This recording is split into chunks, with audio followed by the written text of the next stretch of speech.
slower to find your man. But folding over won't hide your hand. 'Cause you waited long enough, hesitated over love. Now you're taking over us. 'Cause you waited long enough, hesitated over love. Now you're taking over.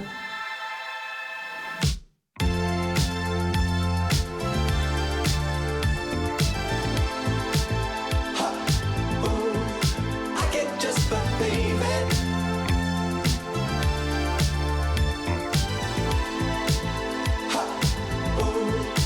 I cannot receive that.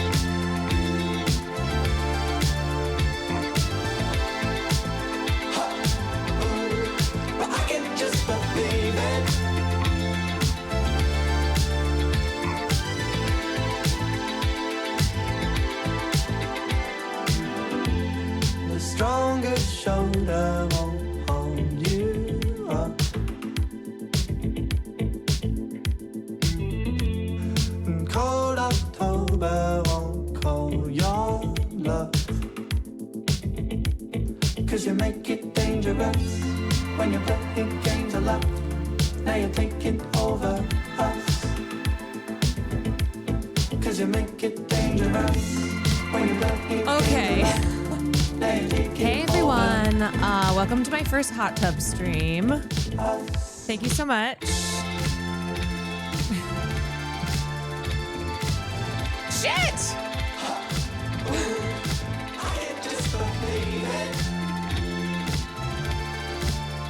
Oh, okay, there we go. I'm being censored.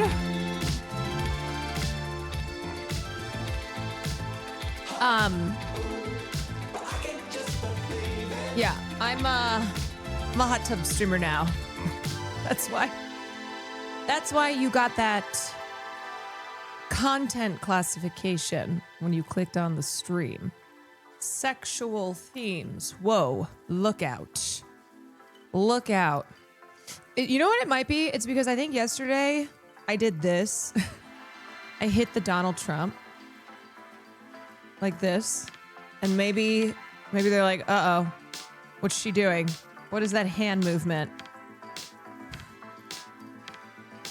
What's going on? Watch Jennifer's body one time. Then I get the scarlet letter put on. Can you believe it? Yeah, that was pretty funny. I was like, what's happening? Anyway, quick clip react. Yeah, hold on a sec.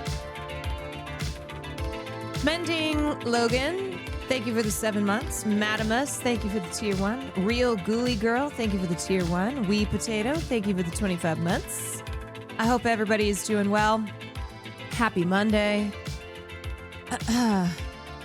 Wherever you are in this world, I hope that for this moment, you are here. I hope wherever you are, you're here in this community. So tonight, I'm gonna probably wrap up stream around 9 because I'm gonna take my sister to dinner. She is visiting. She is not a late night owl like I am, so it is a very late. It is a late reservation for her, but we're gonna. I'll probably end around 9. So just letting you know that when I come to the end of stream, and people are like, "Wait, hold on a second. Wait a minute. What about gaming?" And I'll be like, look, political commentators on this platform, they don't game, so I'm just trying to do what everyone else is doing. 1 year is crazy. Spicy Pretzel, thank you for the 12 months. Permission granted. Yes, indeed. Thoroughly enjoyed Jennifer's Body, never knew it was good. Oh, yeah. I mean, you probably felt the way that I felt when I first went to watch it, where I was like, I don't want to watch some like male sex fantasy starring Megan Fox. No, thank you. That's not for me. And then I watched it. I went, hold on a second. This is not the movie that I thought it was going to be.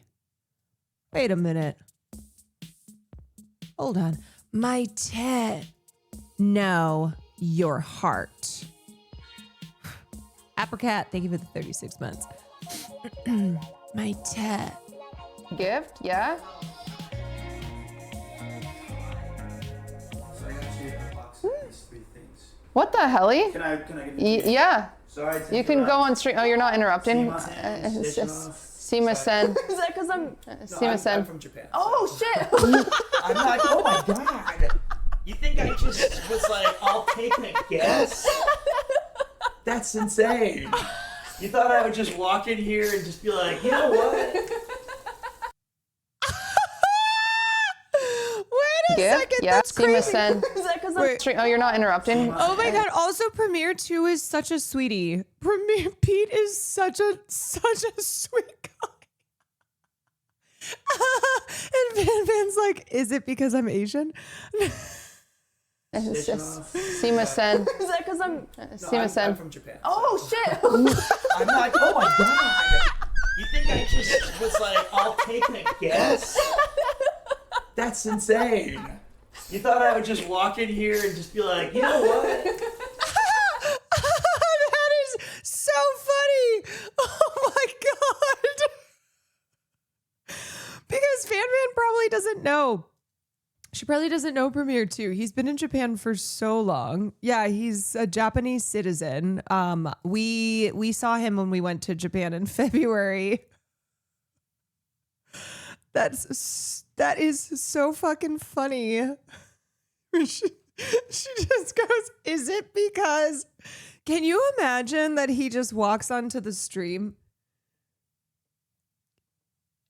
He walks onto the stream, sees Fan who's Asian, and just does that. That shit is hardwired. Yes. Also, he wasn't doing that to be like, oh, look, I'm a white boy who lives in Japan. That's the other thing. He wasn't like, ooh, let me show off the fact that I live in Japan. That is muscle memory.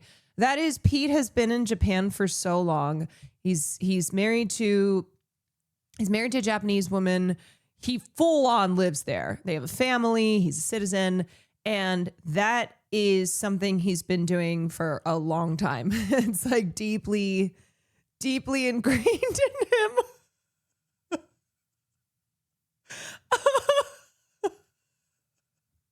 Oh God, that's good. That's really a funny clip. It takes Cutie about 5 seconds to clock what happened. Yeah. Yeah. It is the best kind of fail clip because it's funny and no one's at fault. That's the type of thing that, LSF, I feel like those are the types of clips that are meant to be on LSF. And yet that's not what it is. That's more of a rarity. You see a moment like that on live stream fails and you're like, oh yeah, no, that's the perfect live stream fail. Now, I mean, look, don't spend time on that place. Don't spend time on that place if you if you don't already, and if you do, get the hell out. It's a bad place.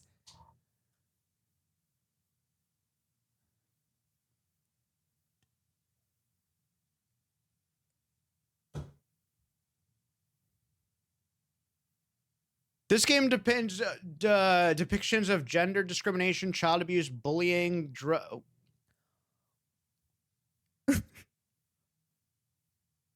Wait, where did he go?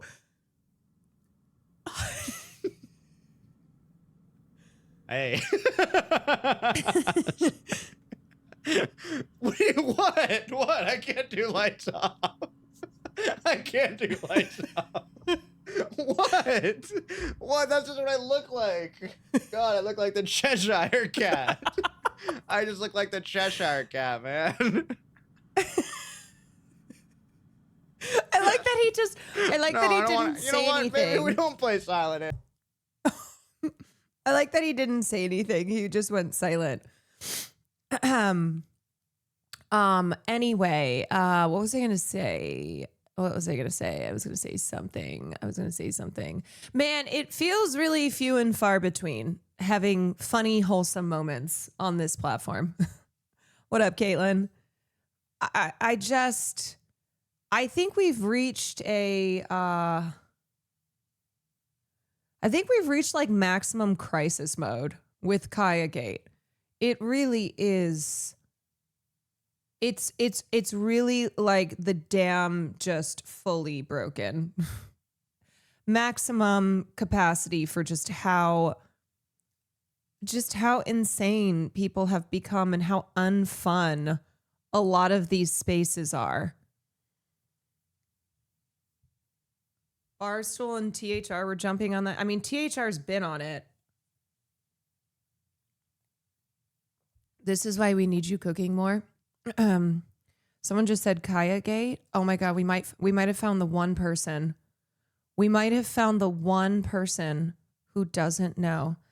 Do you have any idea how big of a deal this is? Dan and Phil have confirmed they're in a relationship for almost 16 years. I thought, okay, I don't know who these people are, but then I saw something that's like, wait, don't they announce like every year that they're in a relationship? So now this doesn't mean anything to me. I'm sorry. How is your skin so good? Well, first of all, thank you. Second of all, I've had a lot of work. I've had a lot of dermatological work done. I had really bad scarring, and so I had to do just extensive lasers and microneedling, and it was years of that. But what I would tell you is sunscreen, moisturize, try to drink some water. 17 facelifts. I got the Kris Jenner facelift. That's right. I went in. I said, give me the KJ. Okay, so who are these people? No, they weren't out for the longest time, especially because a bunch of fans were harassing them. Oh. Wait, so people have been like, okay, so it's not that they've confirmed before that they're dating. It's that people were like, you guys are together. This is like if Matt and Ben admitted they've been dating this whole time, if that helps. Okay, I understand now. Thank you for that context. Thank you for putting it into a context that I understand.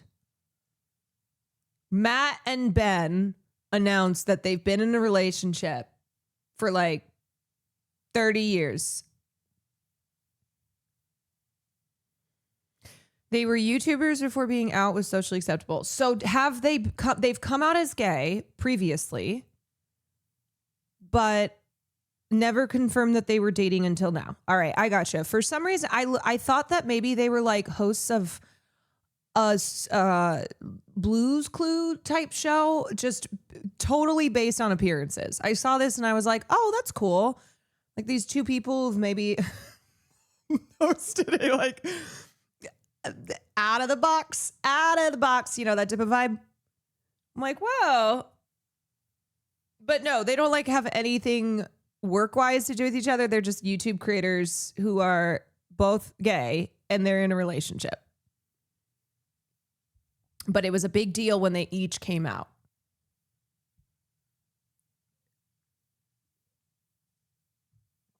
They were ground zero for online parasocial shipping culture. One of the most popular RPF fanfics. My God. They are like Smosh. Okay, so they collabed together. So they they did do stuff together. That's how everyone knew about. I don't know what RPF is. Resting piss face? I don't know. That was the first thing that came to my head. And they were roommates. I see. Is this the announcement? In a relationship. Wait. Obviously, This is what's going to happen. Breaking news. Dan and Phil announced they're finally in a Wait, are they British? relationship. obviously. We've known it since 2009. Water is wet. All right, let's engage with that. Engage. Oh, you knew, did you? How? Did you have some kind of hard evidence? He looks like a member of a boy band. Because you consumed or sought out something incredibly personally invasive with no regard for how that makes people feel. I mean, that's a bold thing to admit, but good on you for the confidence, I guess, and you just had to publicly announce that for everyone. Oh, sorry, you didn't know. You just thought maybe, probably because of all like the rumors and the mystery and stuff, and the relationship could have been anything, but I just assumed. Well, to assume makes an ass out of you and me. And I am not a bottom. Whoa. Right, but we are openly gay and have been living with each other for 15 years, so it feels kind of like a fair assumption. Oh, totally. I mean, what else are people supposed to think? I Yeah. agree. Well, I guess it's like, well, yeah, some people already knew, but it's a big scary deal for us. This is what's going to happen. Breaking news. Dan and Phil.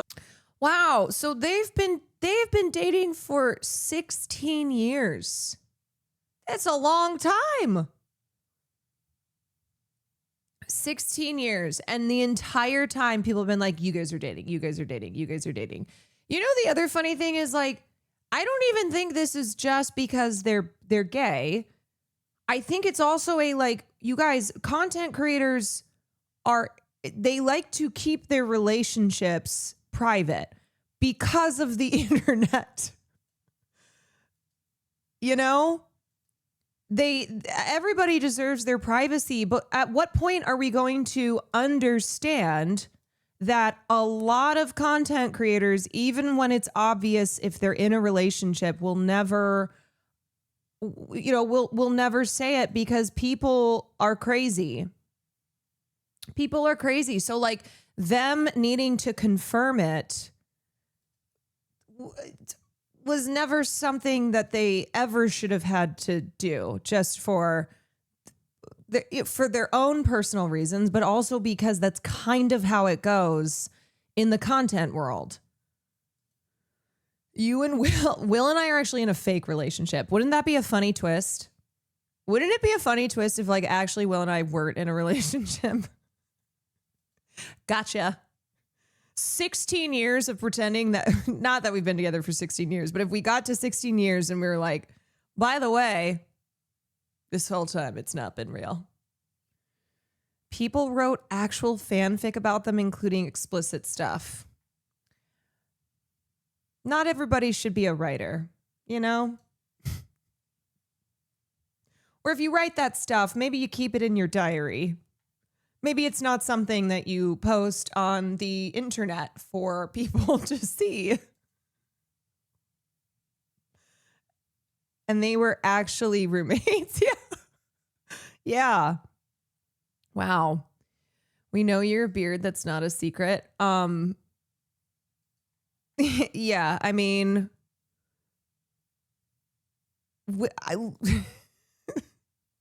you got me, y'all. I'm just, you know what? Actually, you know what I sent to Austin? I sent him a story about, this couple. Let me see. Okay, let me go to my bookmarks. Sent him this. He's gay. She's straight. They're happily married. Samantha Wynn Greenstone knows her husband is gay, yet they have been in a committed monogamous relationship for nearly 10 years. They're not alone. A new crop of couples are openly speaking about their mixed orientation marriages, divorced from sexual attraction, but not love. This is depressing. Well, I didn't read past it. I just sent it to Austin. I was like, hey, you know, one day this could be me and you, baby.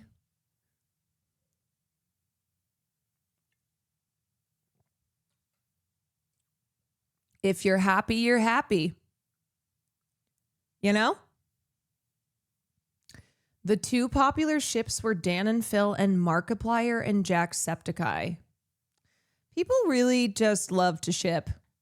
They do. Just imagine double income, a man you can cuddle with and he picks up after himself and you don't have to sleep with him. I mean, kind of a dream. You know? I think for a lot of people too. Okay, here's the thing. For a lot of people, especially if you get older and you're like, maybe the sexual part of a relationship is just not what I am looking for anymore.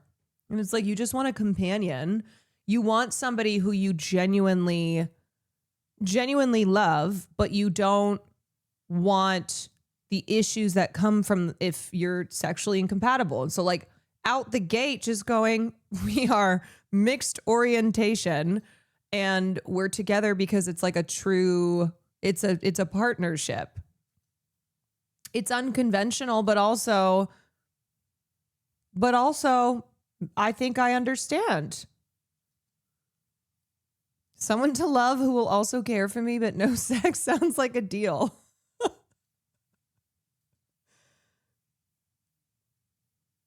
You know, people who just they want a companion. They want a companion. And if it works, it works. It works. If it works, it works. My partner and I are both on the ACE spectrum, live like this, and it's and it's wonderful. Good for you. You know, here's the thing, y'all. Here's what I will tell you. If whatever people are like, oh, relationship advice, or like what, all I can say is don't feel like you need to follow any conventions, because a lot of times conventions will keep you from true happiness, and you can do whatever you want to do as long as it makes you happy, you know?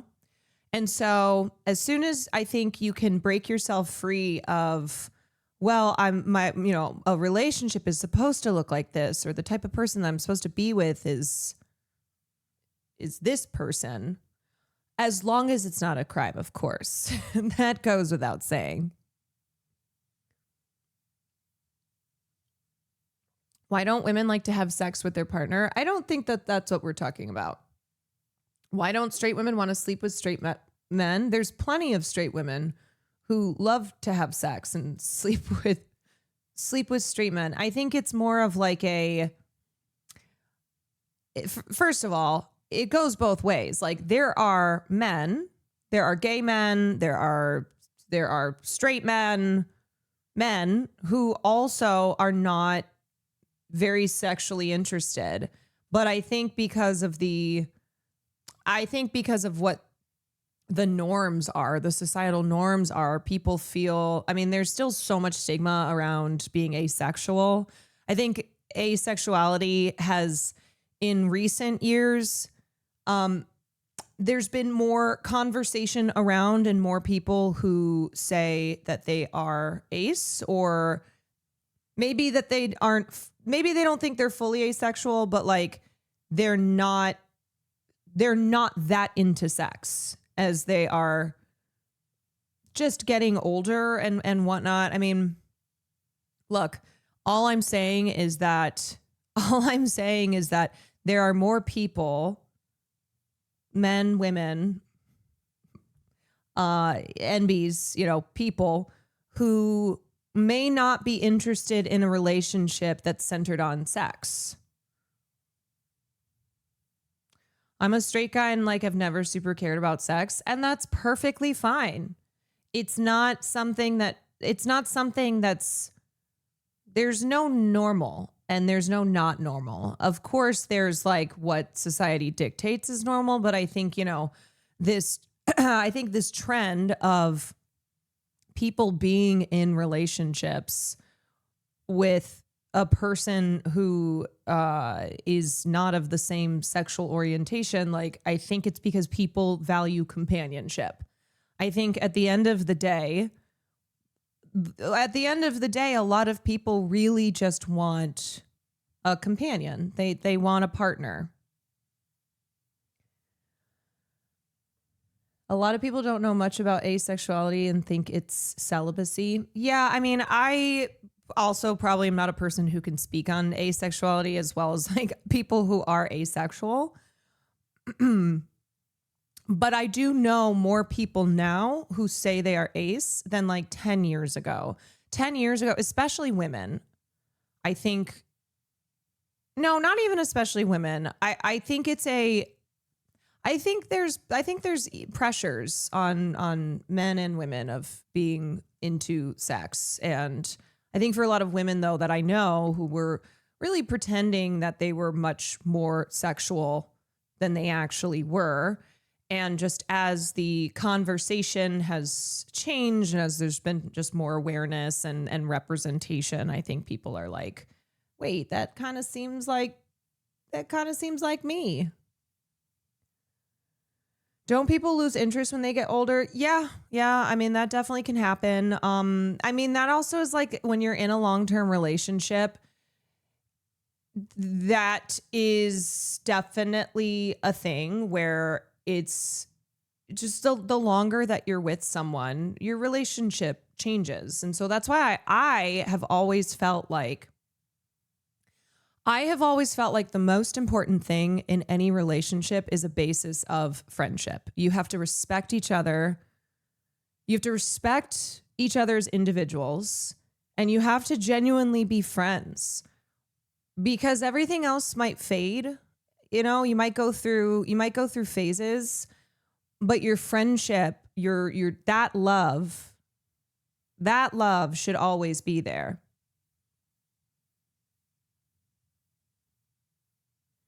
Some people just have low sexual desires, low libido, for sure. I mean, I've definitely been affected by like medication that I've taken. I've had birth control in the past that has made me feel just empty, just hollow.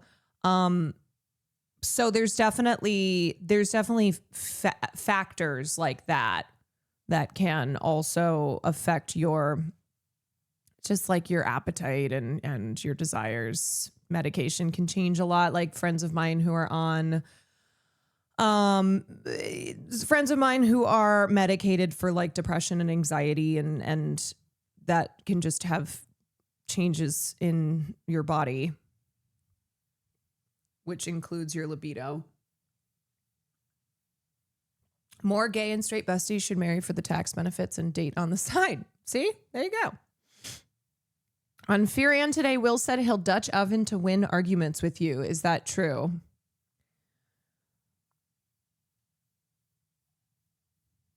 He definitely, I mean, he just Dutch ovens all the time. That man is just a farting machine. He is a farting machine. To win an argument, I don't know if it's like winning an argument, more like maybe taking some of the tension out if we're ever feeling tense with each other, but it's maybe something that you just need a silly moment to be like, okay, wait, what are we doing? By farting, yes. Will truly believes in fart humor. Like sometimes he'll leap into the air like a leprechaun and just rip ass. And sometimes it's annoying, but it's annoying because it is funny. And I'm like, God damn it. I'm not a person who likes to fight, and I usually try not to raise my voice and yell and stuff. I like to try and remain calm because I just don't think that any productive type of conversation can come from just being really mad and yelling. And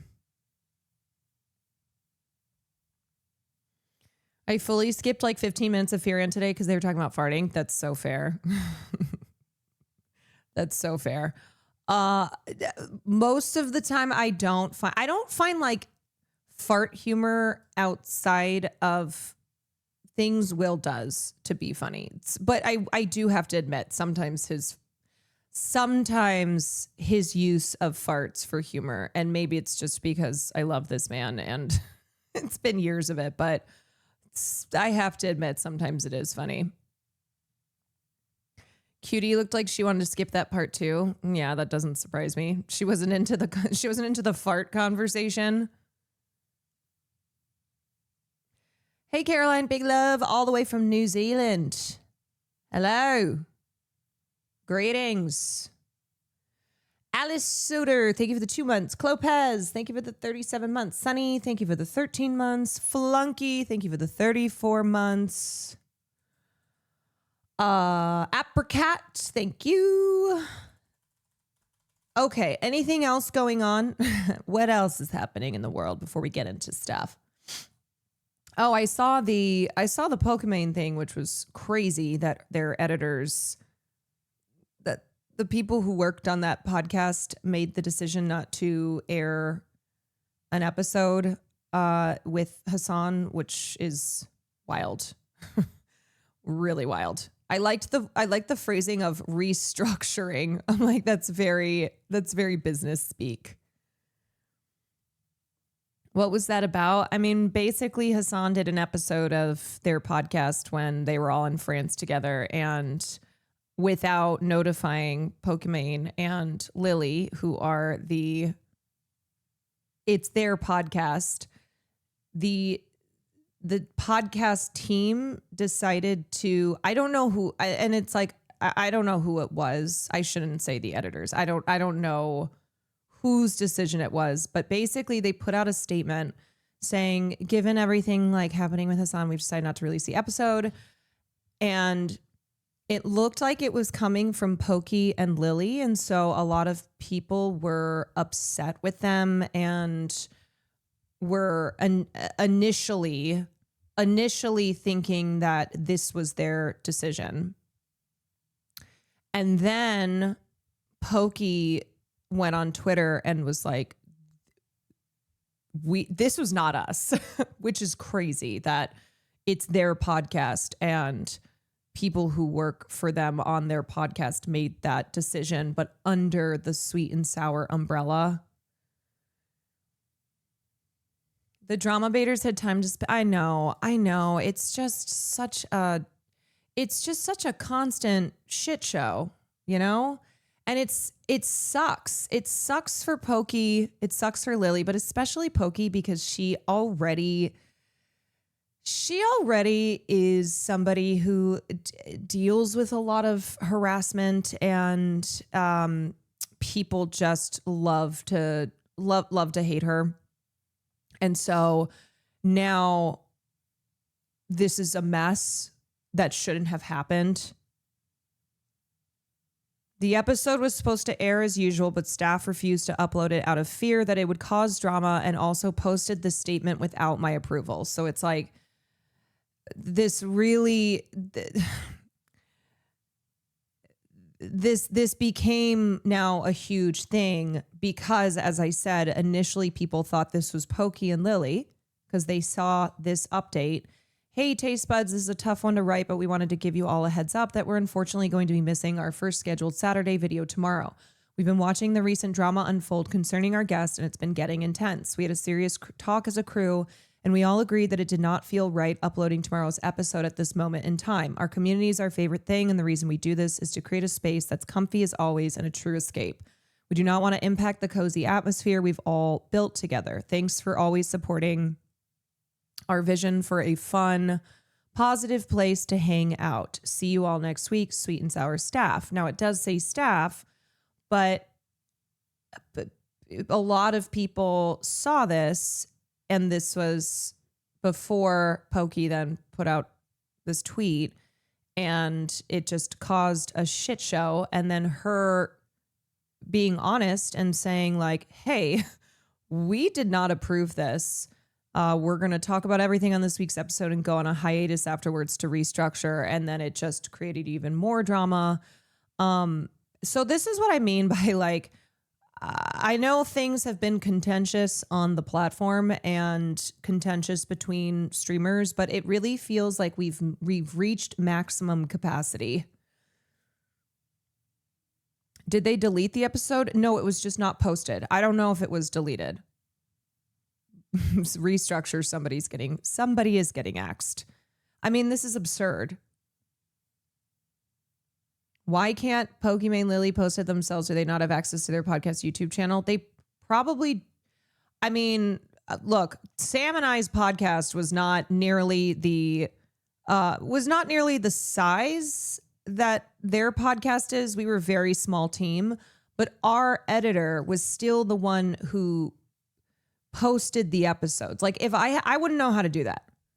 If our editor had gone rogue in this way, I would not have known how to post an episode of the podcast. I'd be like, what's the login? Where do I go? What do I do?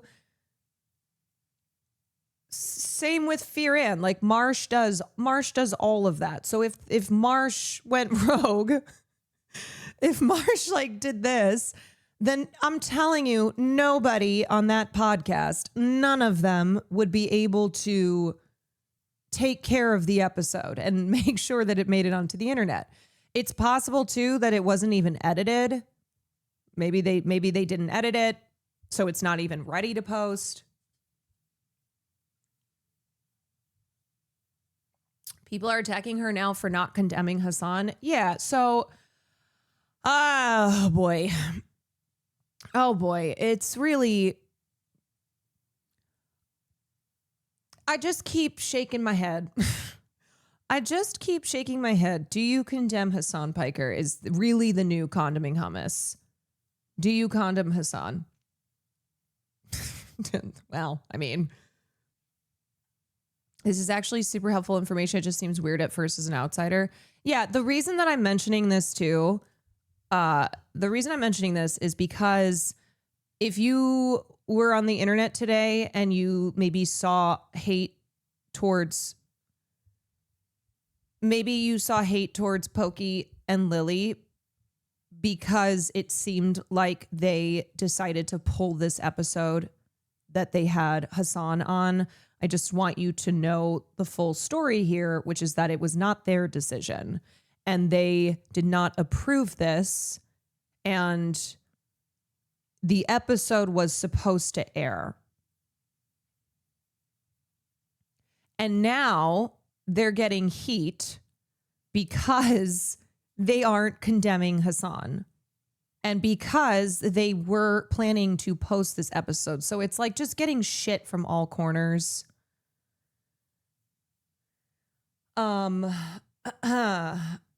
I know Hassan has haters, but I didn't know it was this bad till this happened. I think this is really revealing. I think it's a really revealing moment. I do. And it's why, too, we've told him, like, listen, dude, you have to understand that you now are a person who will make global news. Your dog will make global news.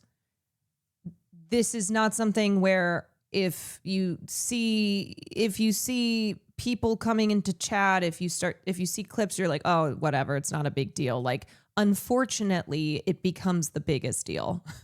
It's crazy. It's crazy, but that's how it goes. It's like when we've had conversations with him about just security and safety and stuff, because I don't know. I mean, I think it would be mentally very tough to fully realize just how many enemies you have and how many people viciously hate you. I get an ounce of this, but I will tell you that I try to, there have been times that I just kind of try to pretend it doesn't exist, because if you think about it too much, it can wreck you. It can just really fuck with you. He always talks about government ops. I thought he was being sarcastic and funny, but no, it's true. I mean, this is like he has enemies not just on the streaming platform, like in the United States government, in the Israeli government, like global, powerful political enemies. So, anywho, just to explain what this whole situation was, please do not, not that I think people in this community would do that. I would hope you wouldn't. But please don't participate in any like calling out of Pokimane or Lily, because this was not them.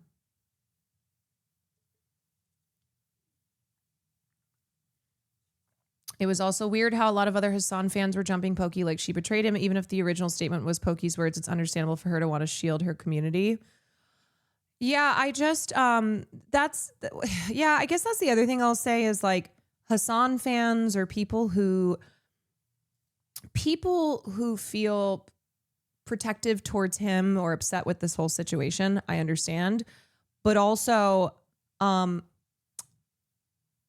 please don't do the thing where you are immediately jumping on content creators who haven't said anything or who, I mean, in this situation, it's like, it does say sweet and sour staff. Maybe wait a second. Maybe wait a second before calling Pokey and Lily out, because I think the wording here should have given you enough pause to be like, what's going on? See, we had a serious talk as a crew, sweet and sour staff. So I think a lot of people saw this and then immediately went, oh, fuck them.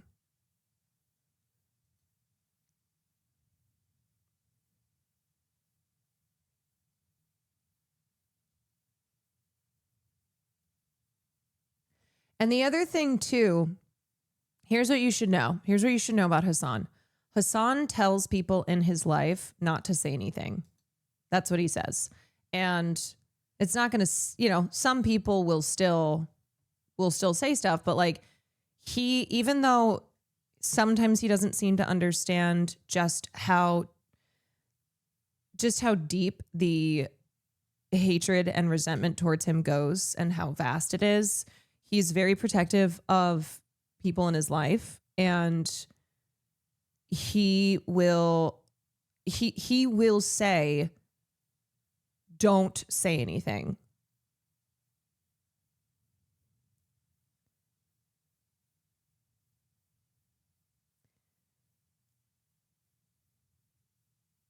The entire comment section of her post is just pure hatred. I know. I mean,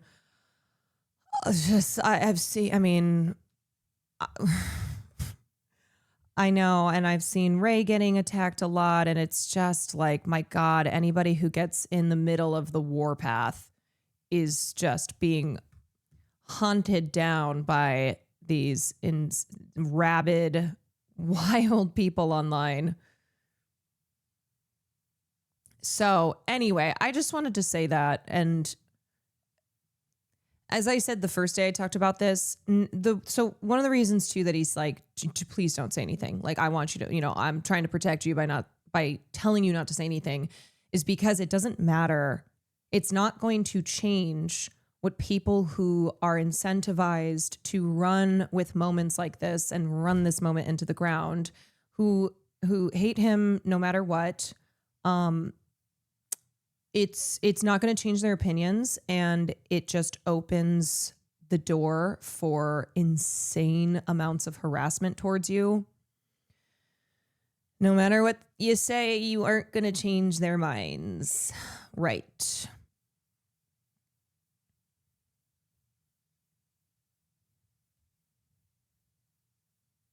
Yeah. I mean, this has been like an ongoing thing. Anytime he's been attacked, he does not want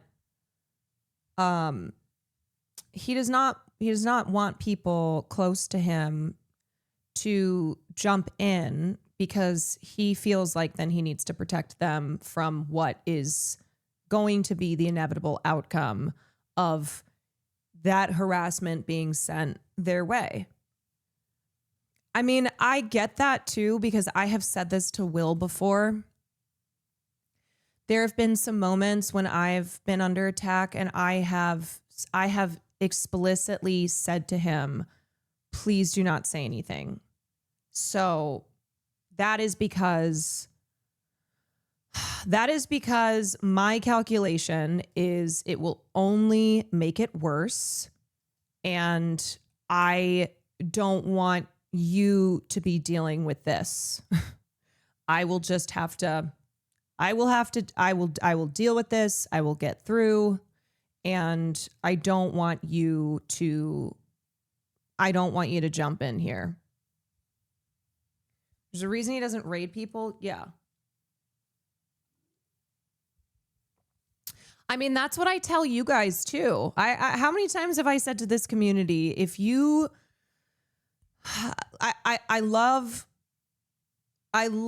the wanting to defend not just your streamer on the basis of them being your streamer, but because the attacks are so bad faith and are very clearly with the intent of delegitimizing the types of, you know, the issues that I advocate for. But I will tell you all the time, don't waste your time battling it out in the comment section. It's not going to be good for your mental health. It's not going to do anything. At this point, too, you might be battling with bots. You might just be fighting Nazi bots, you know? And ain't no way any good is going to come from that.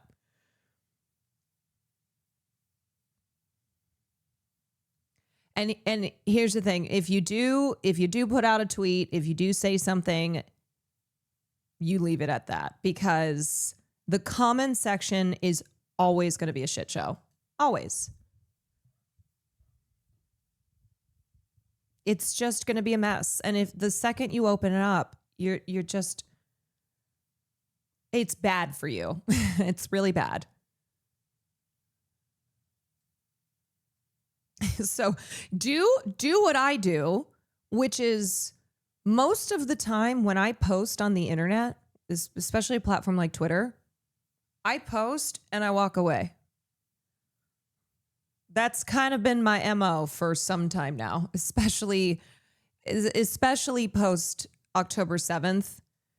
Like in the beginning, I was battling it out, and then I just went, you know what, especially as we saw more and more of the platform, not just platforms in general, being taken over by AI. Like they have programs that they use to go into the comments of posts that are negative towards Israel. And you can pretty much tell by now when something's a bot. But once that really started to be the vibe on the platform, it was like, okay, this is not even worth it. I'm going to say what I'm going to say, and then that's it.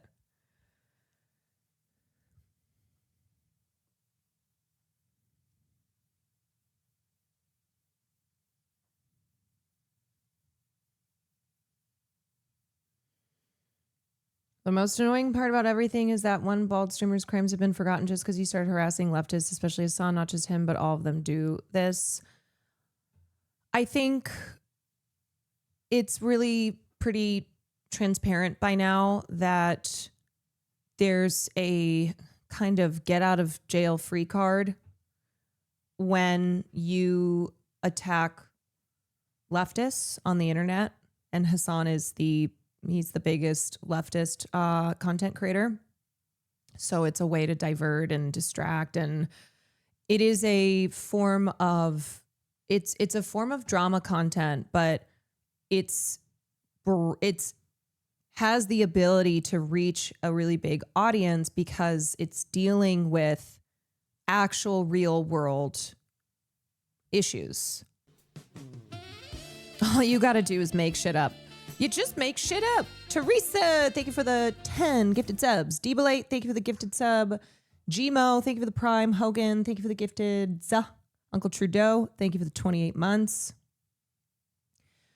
Grifting to the right will get you out of basically any bad situation. It only costs your soul. Yeah, I mean, I think how many times have we seen comedians when they get called out, when they get in trouble for something, and then suddenly they're just reading from the script, talking about cancel culture, talking about these woke crazies who are ruining culture for everyone. And there's an audience for that too. People who are like, hell yeah, that's right. It's really why at this point it feels impossible to not have an audience.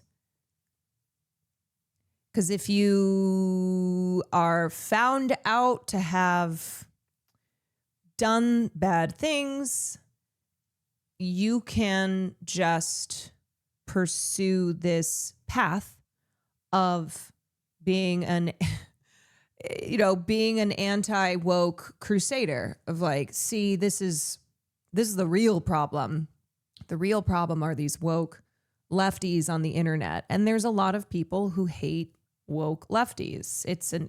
Woke lefties are a group that get a lot of shit constantly, always under fire.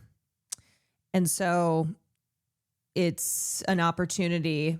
It's just about opportunities and the ability to shield yourself from your bad behavior by turning towards woke lefties and being like, here's the real problem, and I'm leading the crusade against them. I'm a woke lefty, but I'm always sleepy. That's how I feel these days. I'm like, I don't feel like a woke lefty. I feel like a lefty I'm an exhausted lefty. I'm an EP lefty. Like, I just need to lay down for a month.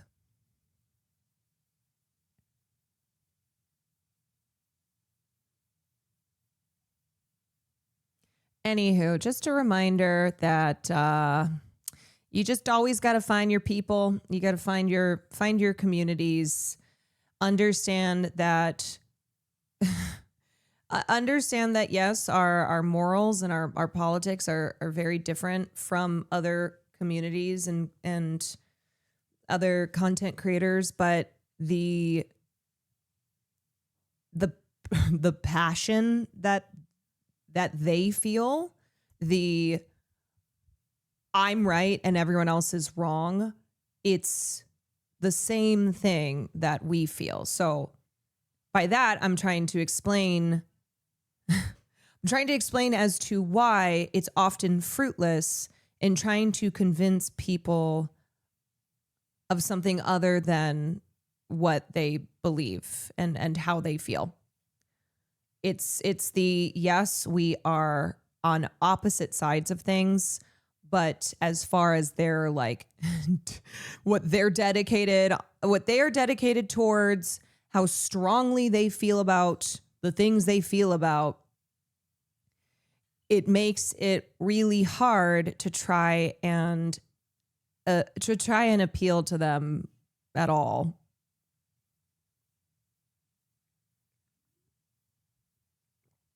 Yeah. All right. Anyway. Okay, let's talk about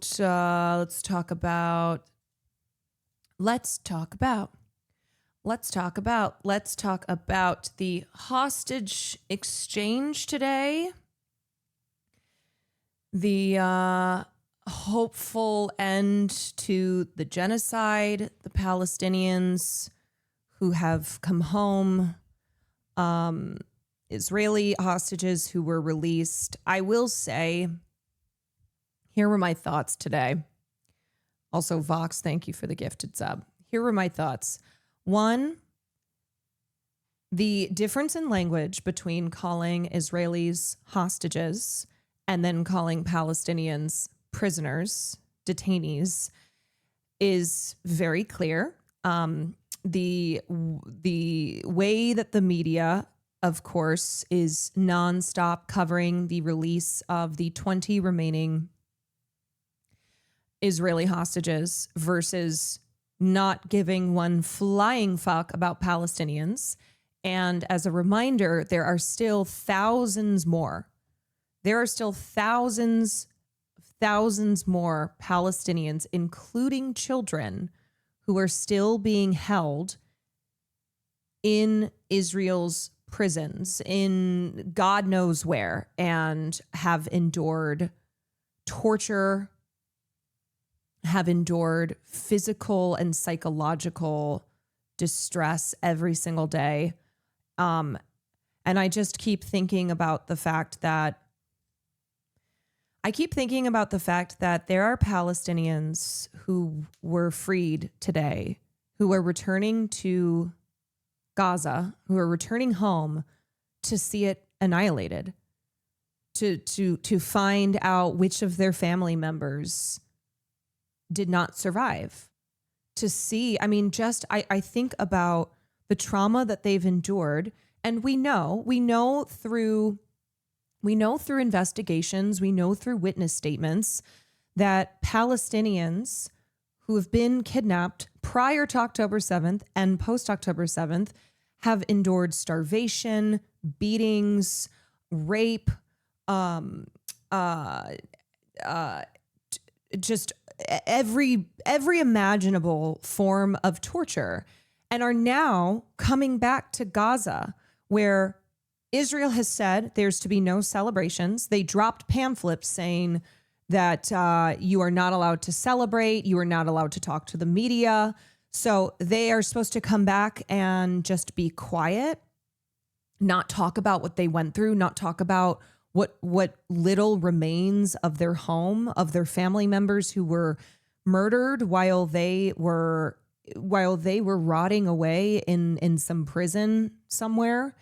And I think about, like, there's just so many stories that I was looking through today.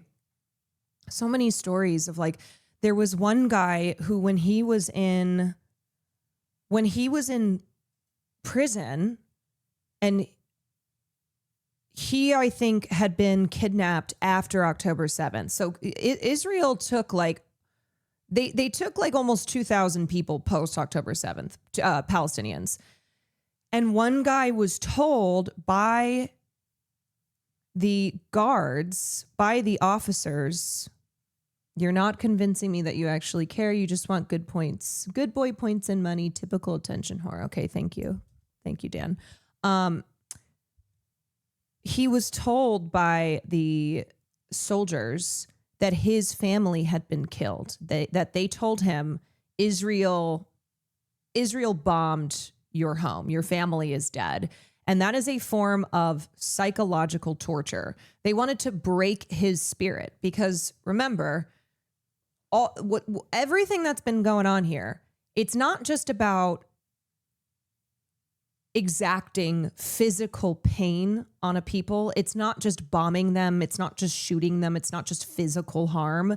It's also an attempt to destroy the Palestinian spirit, which has been ongoing for 80 years. And the fact that the Palestinian people have endured is a testament to them, but also a reminder that this is why these atrocities continue, because Israel has not been able to break the Palestinian people, to get them to go, all I can do is lay down and die. That is it. So in prison, he was told that his family had been killed. And when he was released today, he found out that that his family members were alive. I think it was like his children, his wife, who he had been told had been killed. And he would have had no way of verifying that. So he had to just sit there in this dirty prison cell thinking about how he would never see his family again. But then on the reverse, and then seeing them alive isn't going to make that trauma go away. I mean, it's trauma on a level that we can't comprehend truly, that this does not go away today. This does not go away tomorrow. This is harm that has been committed on generations to come. And then also the environment of Gaza, which has been so poisoned with the amount of bombs that have been dropped on the strip, the air, the soil, the water, it is dangerous. And so Palestinians have to now endure living in their city that has been so thoroughly decimated, but also living with the trauma of what has happened. And then there were other hostages who were released, and they, like one heartbreaking story. One heartbreaking story I read. Let me see if I can find it. There was a father who he had been taken, and he had been, while in prison, making a bracelet for his daughter that he was going to give to her for her birthday when he finally got to reunite with her. And he came out only to find that his wife, his daughter, and other family members of his had been killed. So it's unimaginable. It is unimaginable. And seeing the joyful celebrations of Palestinians who've been reunited is wonderful, but to know that like this hasn't come to an end, to know that people are still being killed, that the West Bank is still being annexed, that there's still settler violence in the West Bank, just the trauma that has been the trauma that has been exacted on these people, and then trying to punish them for even celebrating. It's horrifying. The one man who made bracelets for his children only to find out they killed his 8, 5, and 2-year-old. Yeah. Okay, so this is from Dropsite. Hundreds of Palestinian captives released in Khan Yunis from Israeli detention. My message to the people of Gaza: do not lose hope, do not despair, a freed Palestinian prisoner said. Hundreds of Palestinian captives released from Israeli detention arrived to cheering crowds gathered outside of Nasser Hospital in Khan Yunis on Monday as part of the Gaza ceasefire agreement, which went into effect on Friday. The deal saw the release of nearly 2,000 Palestinians imprisoned in Israeli prisons and detention centers, along with the release of all 20 living Israeli captives held in Gaza. And the other reason, too, that I am trying to make sure that there's attention being put on Palestinians who were held captive. There was an autistic child who had been taken months ago, and he was finally released. He had been detained for months. Do you hear a word of this in the mainstream media? No, of course not. And so that's why it's like there are thousands of Palestinians, including children, including disabled people, who the media doesn't care about at all. At all. Of course not, because they don't view them as human beings. They don't give a shit. They don't care that an autistic child was abducted in Gaza and detained for months.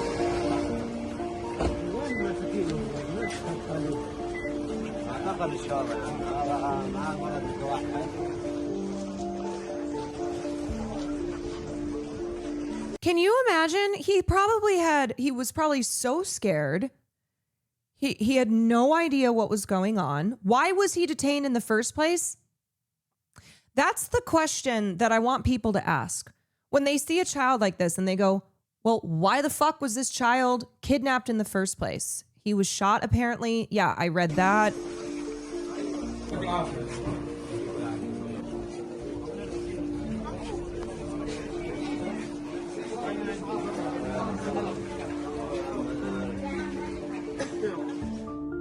Also, this has been the reality for a long time. Because Israel is the occupying force, they can take Palestinians at will. They will hold them without charges, or if they do charge them, it's bullshit. It's like, oh, they threw a rock at a tank that was crushing their family home.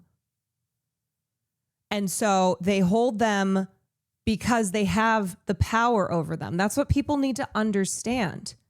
There were 10,000, almost 10,000 Palestinians being held in Israeli prisons and detention centers before October 7th. Hundreds of those were children.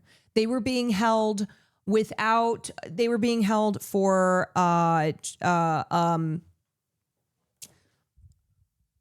extended length of time. They were not allowed to see their families. They did not get to see lawyers. Like, this has been the reality because they are under occupation. And a lot of the charges, a lot of the crimes they've committed are brandishing the Palestinian flag, engaging in protest, throwing rocks at tanks, trying to stop IDF, trying to stop soldiers and police from tearing their villages apart, from hurting their family members.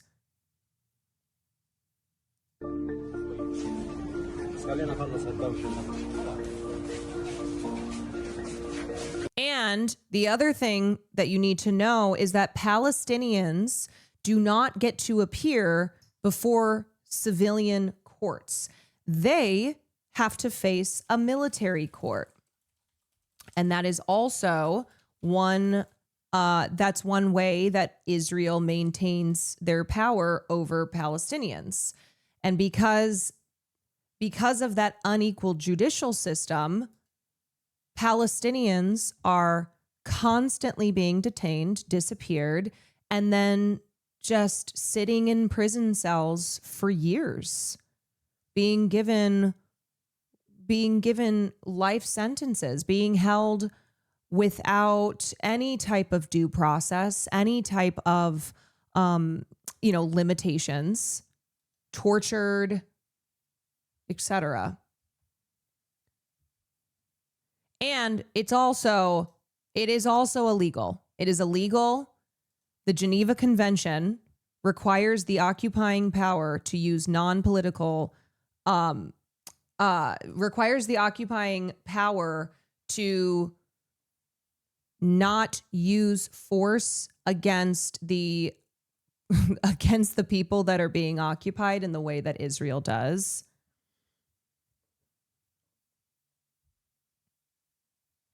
They are kidnapped in night raids within Israel right. And so in the West Bank, the settlers by law are not allowed to be on those lands. And Israel, as the occupying power, is not allowed to support those settlements, to brutalize the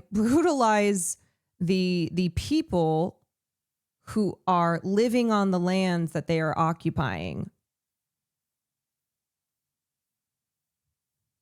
They have a responsibility to ensure their safety as the occupying force. I mean, they're not even supposed to be there. Like, the occupier is only justified in wartime of like, okay, fine, you're occupying this area because there's active war happening. But this has been going on since 1967. So it's been decades of this. So by this point, they are well into the illegally occupying these lands. Okay, a total of 1,986 Palestinian prisoners were scheduled to be released on Monday, including 1,718 detained from Gaza by Israel after October 7th, according to the Palestinian Prisoners Media Office, and 250 Palestinian prisoners serving long-term or life sentences. Of those 250, 154 were exiled to Egypt, 88 were released in the occupied West Bank and Jerusalem, and 8 were released in Gaza. In Khan Yunis, thousands of people gathered to greet the freed detainees who arrived in dozens of buses operated by the Red Cross and in Red Crescent ambulances. The crowds gathered in the courtyard of Nasser Hospital and on rooftops and balconies overlooking the medical complex where the freed captives were taken for medical checks. Nasser Hospital, which has been repeatedly bombed by the Israeli military, is one of only 13 out of 38 hospitals still partially functioning. Freed detainees wearing gray jumpsuits leaned out of bus windows and waved to the crowds. Family members and friends embraced them through the windows as they drove by.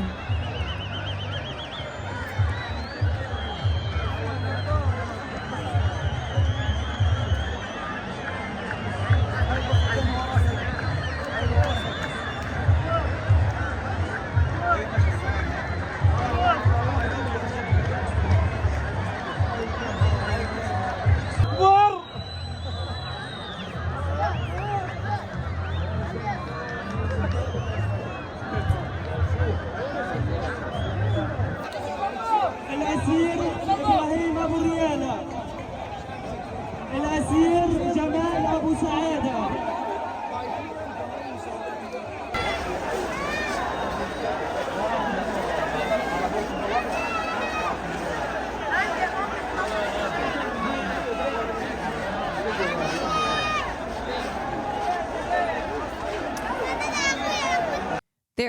There are a lot of just really emotional moments like this.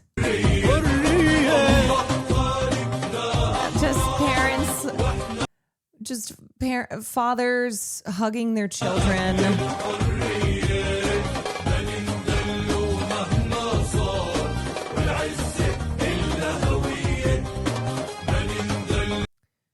A lot of these moments.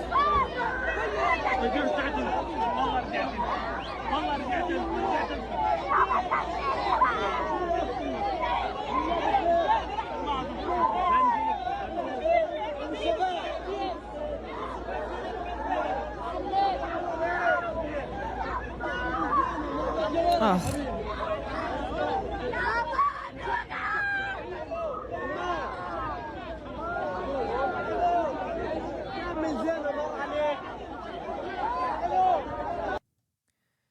Yeah, you know, the point is the cruelty too of Israel declaring that Palestinians are not to celebrate, that they are not to talk to the media. It's a continuation of the cruel power that they constantly hold over them. Praise be to God who honored us with reaching Gaza so we can breathe its pure soil soaked with the blood of the martyrs, the brave wounded, and its patient and steadfast people. Mahmoud Fayez Abu al-Qas, a freed Palestinian captive, told Dropsite through a bus window. My message to the people of Gaza: do not lose hope, do not despair of God's mercy, and God willing, he will reward us with something better and honor us. Another freed captive Palestinian, Mohammed Nasser from Jabalia al-Nazla, told Dropsite, it's a sad feeling, but thank God we are happy that you all are safe, that the country still has good young people, and that there are still children in good health. All this destruction by God's will be rebuilt, and the country will return even better than before. And God willing, all the detainees will be released. All the detainees are our brothers. They are all our family. People in the crowds repeatedly asked the freed captives if they had seen their loved ones still missing in detention. Families often had no idea if their relatives had been detained, and it often took months to determine if they were in Israeli custody if confirmation came at all. I felt a sense of breath, a relief, and I was so relieved when I heard my brother's name, said a Palestinian man in Khan Yunis, who did not give his name but said his brother was included on the list of freed detainees. He has been imprisoned for 2 years, not knowing which prison he was in, even though we communicated with people to find out who had been released from prisons, in hopes of knowing whether he was alive or dead. He added, holding back tears, God returned my brother to me safe and sound, even though my father himself wanted to see him, and last week he was martyred. He wanted to see him. It wasn't his fate to see him. Like, my God, I just... There never is there any point in a genocide where someone being killed is like worse than someone else being killed. but thinking of people who either survived to January, like this journalist, Salah al-Jafarawi, who was one of the journalists who made it to January when the first Trump peace deal ceasefire of this year had been announced, and we're underway and we're in phase 1, and he was killed yesterday. And then I think about people in Palestine who it's like they survived 2 years. 2 years of endless bombing, of starvation, of just unimaginable brutality. And in these days now, where the ceasefire deal is moving along, Donald Trump is declaring we're going to bring peace in the Middle East. Family members who have been held, family members who were kidnapped are being released. And it's like, God, that person's father was killed last week. He almost would have been able to be reunited with his son. Final hours of slain Palestinian journalist Salah. Good morning. I swear to God, there's nothing good about this morning. We're currently in the Sheikh neighborhood. We're currently in the Sheikh Adwan neighborhood. Look. What is this? Even an earthquake wouldn't do this. What is this?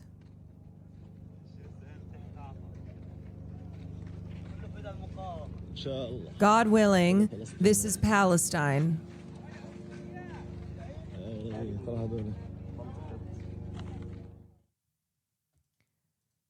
I mean, he made it through those 2 years diligently reporting the truth, knowing that he and every journalist was being targeted, losing friends and colleagues along the way. And he was on Israel's list of journalists marked for assassination. That was the list that Anas al-Sharif and Hossam Shabat were on, and they were also killed.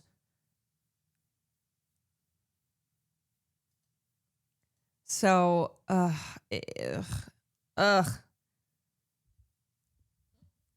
seeing people grieve over lost, stolen time infuriates me even more. It reminds me of the boarding schools. What a collective pain for Palestinians. I can't imagine. It's barbaric. I know. It really is unimaginable. I am always in awe. I'm always in awe of of how the Palestinians' spirit endures. With everything that is done to them, with the intent to break that spirit, to break the body, mind, spirit, soul, and how resilient they are, and how they continue to live. They continue to believe in a future for themselves. Palestinian prisoner rights groups say an unknown number of Palestinians from Gaza remain in Israeli custody, although the Israeli human rights groups Hamaked puts the figure at around 1,300, including doctors, journalists, and emergency rescue workers. As civil defense teams, we have detainees in the occupation's prisons. Mohammed Tammuz, a member of the Civil Defense Directorate, told Dropsite earlier in the day as he waited for the freed detainees to arrive at Nasser. Today we came to receive them. 8 detainees are being released. The fate of others remains unknown until now.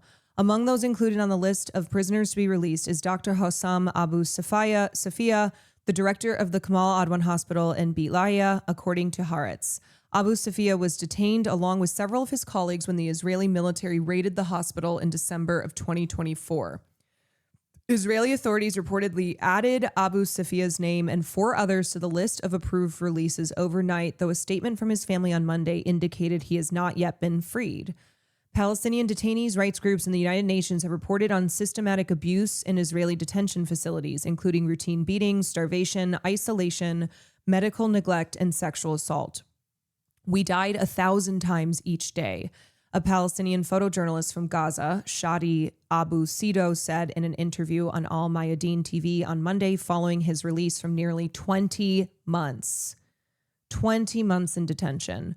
We didn't know the time or the date. We didn't know the taste of sleep or the taste of food.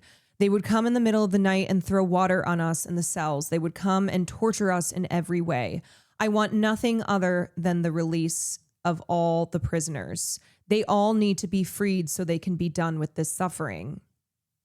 Before Monday's releases, Peacefire Now, thank you for the raid.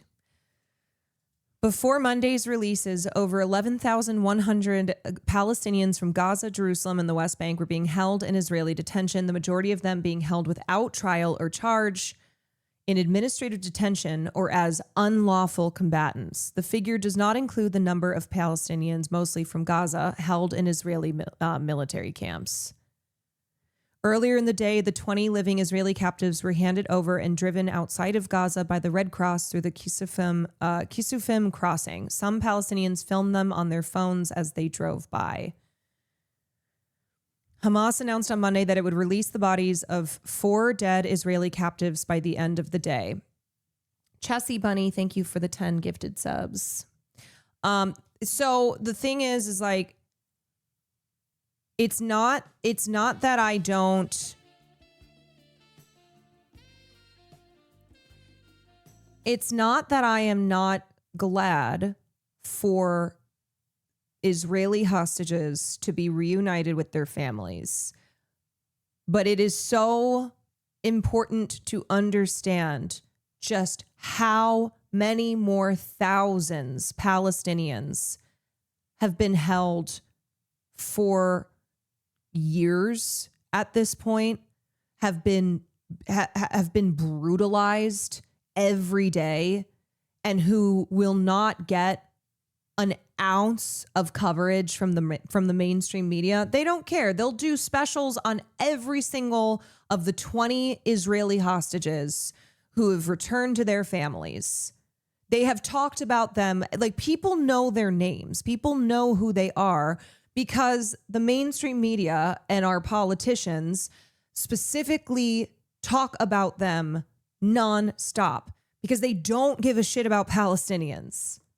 They don't care about what has happened to them, what continues to happen to them. This is what the Palestinians are met with when they're released. Yeah. CNN, NBC, they don't care about this. This grieving man, Hitham Salem, Israel killed all his children and his wife weeks before his release. He made a gift for his daughter, whose birthday is in a few days. Look at the anguish consuming him.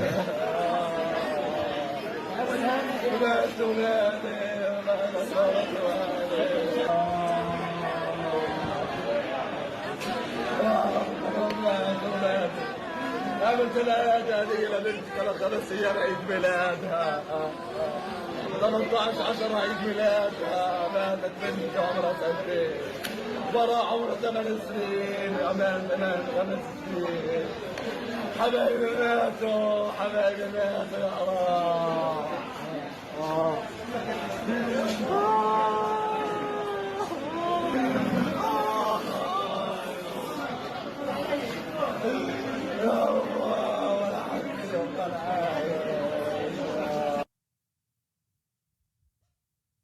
I mean, it's just devastating.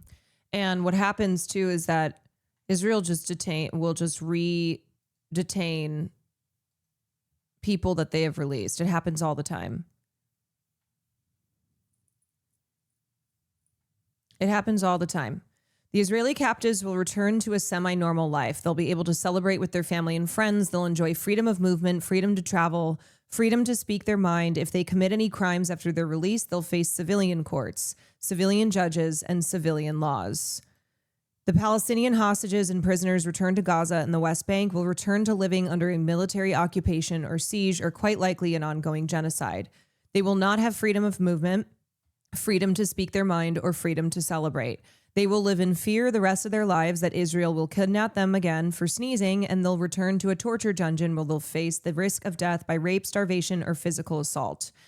Because Israel still has power over the Palestinian people, because they are the occupying force. So they just do this where they rearrest Palestinians, and make no mistake, like, Hamas took hostages to have political leverage. Israel takes Palestinians all the time and in much greater numbers. And they also do that because it's a way to have leverage in negotiations, like this ceasefire deal where it's we will exchange the 20 Israeli hostages and we'll give you this many Palestinians. It's not all of them. It's not most of them, but it's still thousands because that's how many Palestinian people they have taken. And they also do this as a way to remind people, hey, you try to protest, you try to do any type of revolution, any type of resistance, we'll just take you. If you sneeze, we will take you. If you share something on the internet, we will take you. This is a story from May. The Israeli army rearrested 7 Palestinians on Thursday across the occupied West Bank, all of whom have been released as part of the most recent prisoner exchange deal with Hamas in February. 6 of the prisoners were detained in Qalqilia, with the 7th apprehended in Ramallah. They were taken to undisclosed locations, and neither their whereabouts nor the circumstances of their detention have been made public. In recent months, Israeli soldiers have rearrested 13 Palestinians previously freed under the February agreement. 7 remain in custody, including 1 woman, while 6 have been placed under administrative detention, a controversial Israeli practice whereby individuals are held without charge or trial with the possibility of indefinite renewal. Among those rearrested was Saeed Al-Fayed, 51, who had spent 23 years in Israeli prisons and was freed as part of the recent prisoner exchange deal. His son told Middle Eye East that soldiers entered the house, called his father by name, handcuffed him, and took him away without providing any explanation for the arrest. It was a shock to us. We didn't expect him to be arrested so soon. We hope this is a temporary detention, but we also fear he'll be placed under administrative detention, as has happened with several others released in the deal. So this is what they do all the time. They will release people as part of a peace, as part of a political deal, and then they just take them again.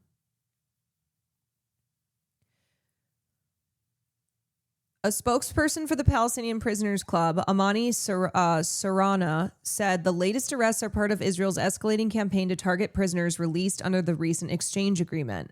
This forms part of a systematic policy and represents a clear violation of the deal. This is a new message to all released prisoners. They will remain under threat and persecution. So it's also the message of, you think you're free, you're never free. You might not be in a prison cell, but you might not be in like a 4x4 prison cell, but you are still in a prison cell. You are still under our control. That's the message. The message is, we can take you, we will take you at any time.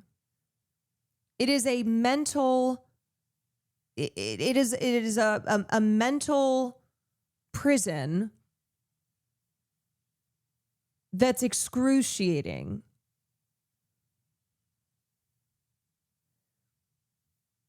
Okay, so Hamas announced on Monday it would release the bodies of 4 dead Israeli captives. The remaining 24 dead captives are also expected to be handed over as part of the deal, though the exact timing remains unclear. At least 77 Palestinians have died in Israeli custody over the past 2 years, according to the Palestinian Prisoners Society and the Prisoner Rights Group. Ademir, Adamir, 46 of them among those detained from Gaza. Israeli authorities continue to withhold the bodies of 85 prisoners killed in detention, including 74 who died since the start of the war. In the occupied West Bank, buses carrying freed Palestinian captives arrived in Betunia near Ramallah, where hundreds of families and supporters awaited them.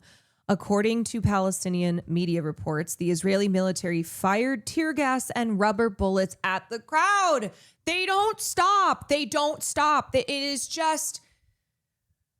is relentless cruelty and violence and evil. Firing tear gas and rubber bullets at the crowd of people awaiting the freed Palestinian captives. It never ends. Israel warned Palestinians in the West Bank against celebrating the releases, as has happened in the past. And guess what? If they catch someone celebrating, they take them.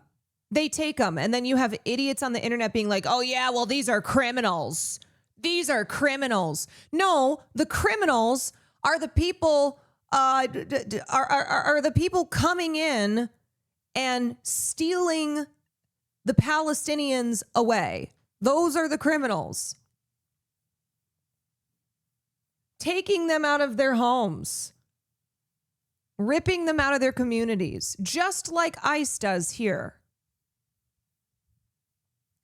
Israeli forces distributed flyers saying that anyone who participates in such activities exposes himself to punishment and arrest.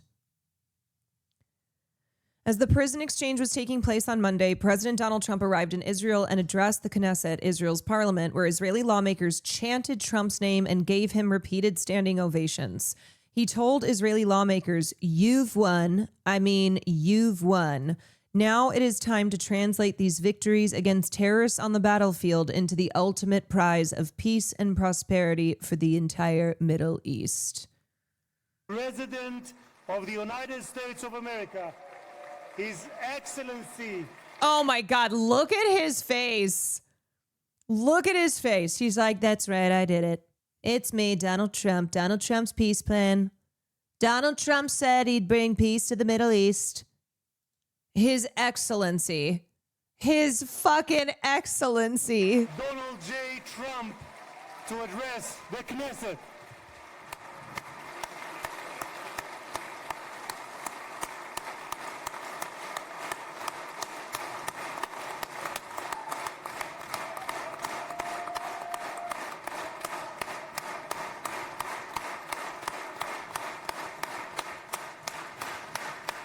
Thank you very much. Thank you.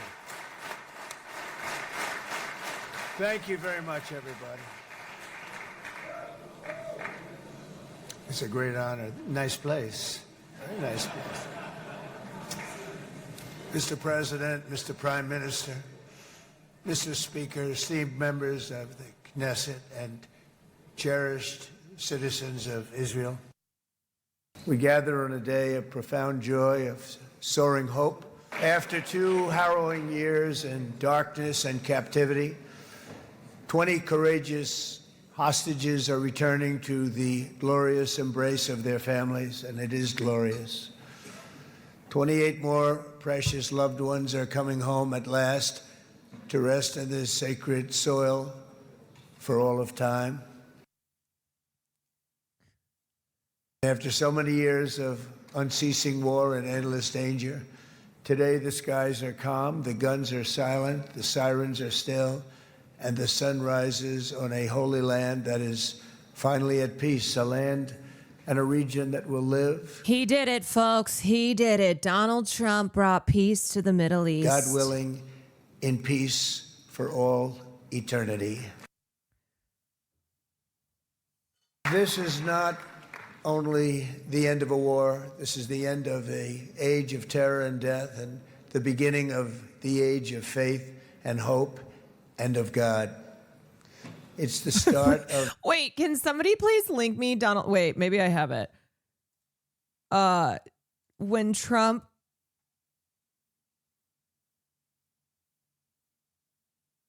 talked about heaven. Wait, not this clip. Where was it? Was it a video clip? It was something where he talked about how he's not getting into heaven. I'm like, I don't know if I've ever heard I don't know if I've ever heard anyone say, oh yeah, I'm probably not getting into heaven, who's not pretending to be a man of God. Thank you. You talked about how you hope to end the war in Ukraine because it might help you get into heaven. How does this help? Does this help? I mean, you know, I'm being a little cute.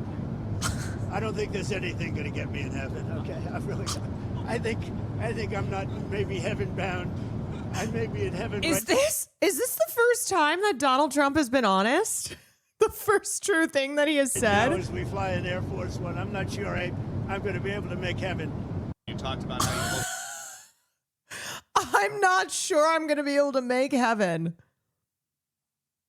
Was this actually honest Trump? A little mask off moment when he's like, look, ain't no way. Are you kidding me? I'm Donald Trump. His supporters think Jesus is going to give him a personal invite. I know. And I'm sure people just be like, oh, he's joking. Trump is so funny. Of course he has a spot saved for him. Jesus is saving a spot. Okay, we already have these AI videos of Donald Trump as Jesus. He'll probably get to heaven and Jesus will be like, you know what, dude? I think you should be Jesus.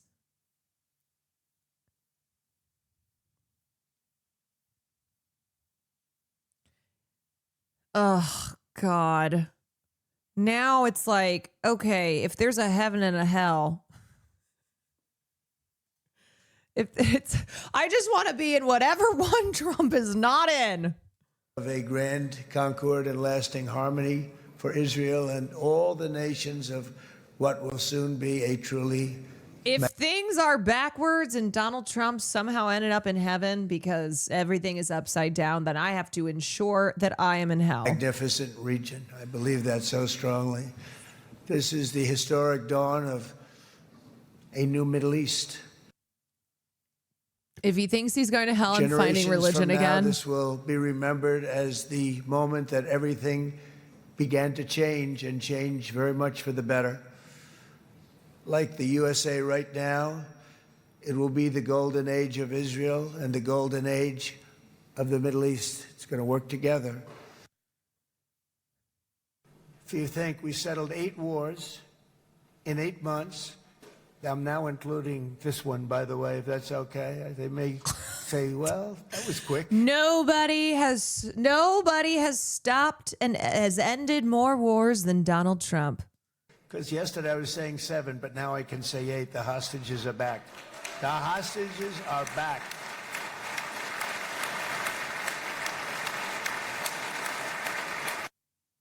We make the best weapons in the world, and we've got a lot of them. And we've given a lot to Israel, frankly. I mean, Bibi would call me so many times, can you get me this weapon, that weapon, that weapon? Some of them I never heard of, Bibi, and I made them. But we'd get them here, wouldn't we? And they are the best. They are the best. But you used them well. It also takes people that... Yeah, no, just straight up acknowledging, giving the weapons that Benjamin Netanyahu was asking for so he could use them on the Palestinian people. Know how to use yeah. them. Like he's just a fucking Costco for weapons of mass killing. Obviously used them very well. But so many that Israel became strong and powerful, which ultimately led to peace. For so many families across this land, it has been years since you've known a single day openly of true admitting peace. complicity. But now at last, not only for Israelis, but also for Palestinians and for many others, the long and painful nightmare is finally over. As the dust settles, the smoke fades, the debris is removed, and the ashes cleaned from the air, the day that breaks on a region transformed, and a beautiful and much brighter future appears suddenly within your reach. This is now a very exciting time for Israel and for the entire Middle East, because all across the Middle East, the I forces like that he doesn't say Palestine. He just keeps saying the Middle of East. chaos, terror, and ruin that have plagued the region for decades now stand weakened, isolated, and totally defeated. A new coalition of proud and responsible nations is emerging, and because of us, the enemies of all civilization are in retreat. This man is a good man right here. These two men are good men right here.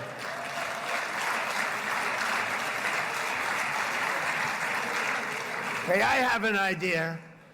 Mr. President, why don't you give him a pardon? Give him a pardon. Come on. By the way, that was not in the speech, as you probably know.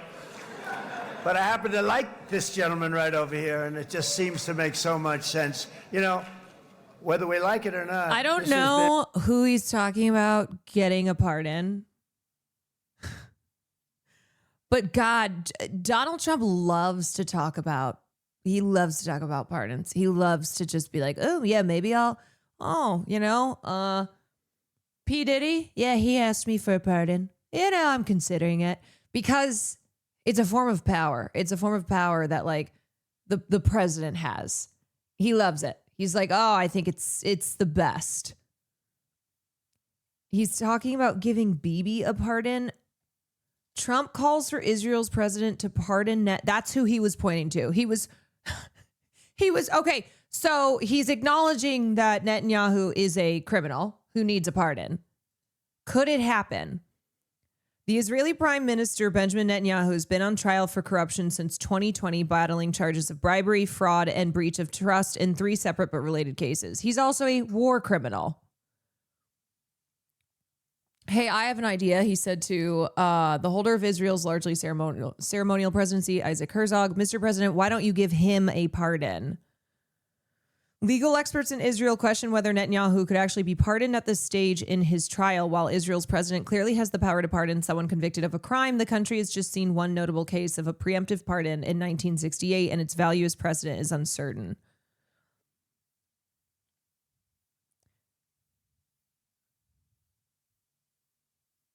I mean,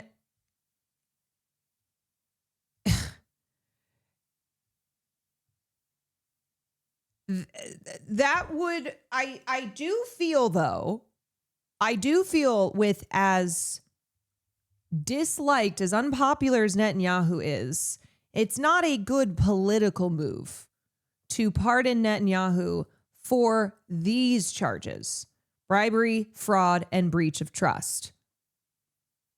There are a lot of people in Israel before October 7th who did not like Netanyahu.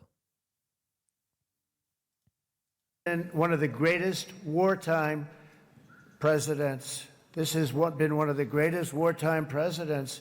And cigars and champagne, who the hell cares about that? Oh, My friends, this is only a partial list, but it's enough to affirm what I've said time and again. Donald Trump is the greatest friend that the state of Israel has ever had in the White House. Thank you, everybody. Good luck. Thank you very much. Thank you.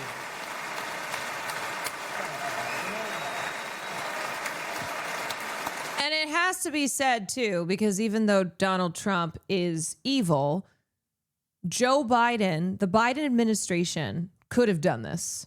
They absolutely could have done this. They could have done this on October 8th, and they did not try whatsoever. So, of course, Donald Trump is not doing this because he genuinely cares for the safety and liberation of the Palestinian people. This is all about him. This is all about his interests.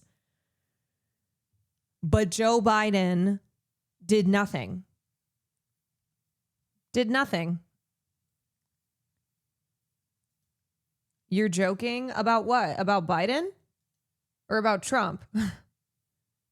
I mean, this is just another opportunity for Trump. Like, I am not saying that ultimately an end to the genocide was not what we have been advocating for. Of course we have. And of course there are still concerns here, major concerns here, because this does not guarantee the safety and ultimate freedom of the Palestinians. But at least at least we've gotten this. At least we have gotten this. Which, remember, Biden was president for 16 months. 16 months of the genocide that began under him.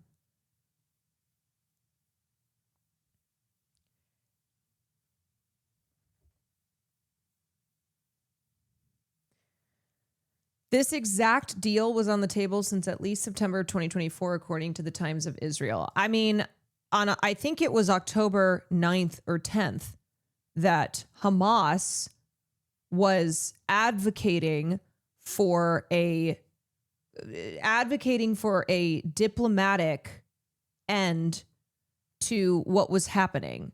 They were offering to release the hostages they had taken, offering a ceasefire from the beginning of the last 2 years.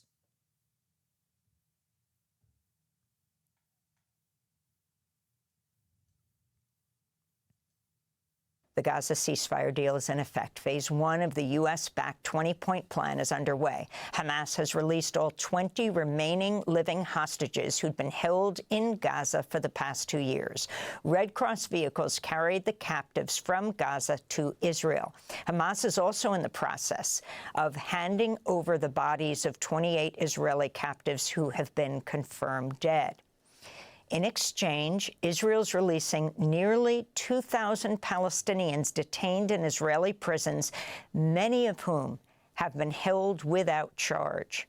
Sources told Al Jazeera Israeli forces have fired smoke bombs at journalists around Ofer prison, where Palestinians were freed. Israel's warned Palestinians in the occupied West Bank against celebrating their release. This all comes as part of the first phase of a U.S.-backed 20-point plan. Today, President Trump joined Israeli Prime Minister Benjamin Netanyahu in addressing the Israeli Knesset. First, Prime Minister Netanyahu. Move the world so quickly, so decisively, so resolutely as our friend President Donald J. Trump. Look at him pretending to act humble. He's like, who, me? Who? Oh, that's me. Oh, please. With our military pressure and President Trump's global leadership, we achieved this historic moment. It's a moment of indescribable joy. As President Trump addressed the Israeli Knesset, he's eating this shit up. A group of leftist Yes. Israeli lawmakers briefly interrupted him by waving a sign calling him to recognize Palestine. Everybody loves Steve, and they respect him, and they somehow can relate to him. I've known him for many years, and I've seen it over and over again.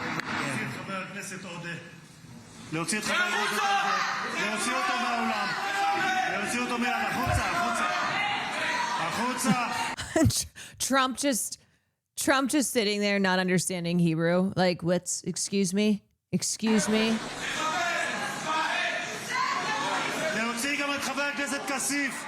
להוציא את חבר הכנסת כסיף מהאולם. להוציא אותו מיד.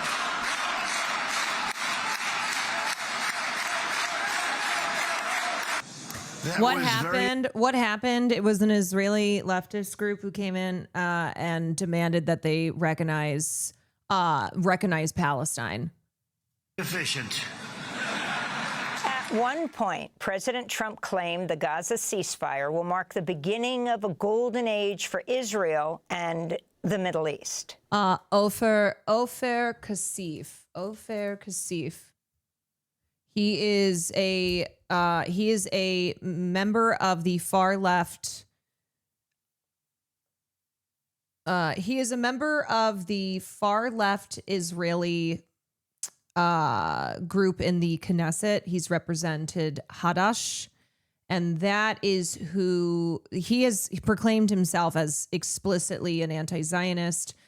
Said, I object to the ideology and practice of Zionism. It's a racist ideology and practice which espouses Jewish supremacy. That is who they were dragging out.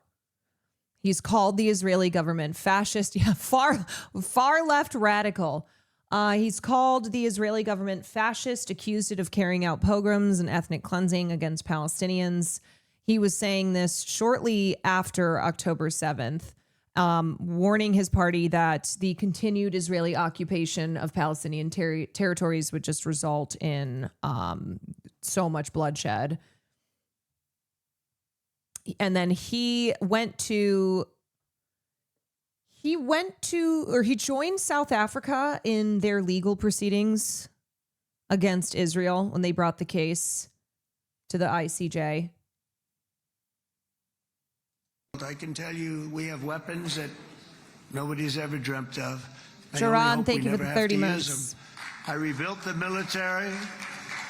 I was proud to do it, but and apparently he was yelling that Trump is a terrorist. He, in that moment there, which I'm laughing because it's hilarious to know that Trump didn't know what he was saying. He didn't know what he was saying, and he was calling him a terrorist. It was him and then another member of another Knesset member, Ayman Oda. The two of them were calling him a terrorist, and they were forcibly removed. some of the things I hated to do, I hated certain of the weapons because the level of power is so enormous, it's so dangerous, so bad. But we have to do what we have to do. We make the best weapons in the world, and we've got a lot of them, and we've given a lot to Israel, frankly. And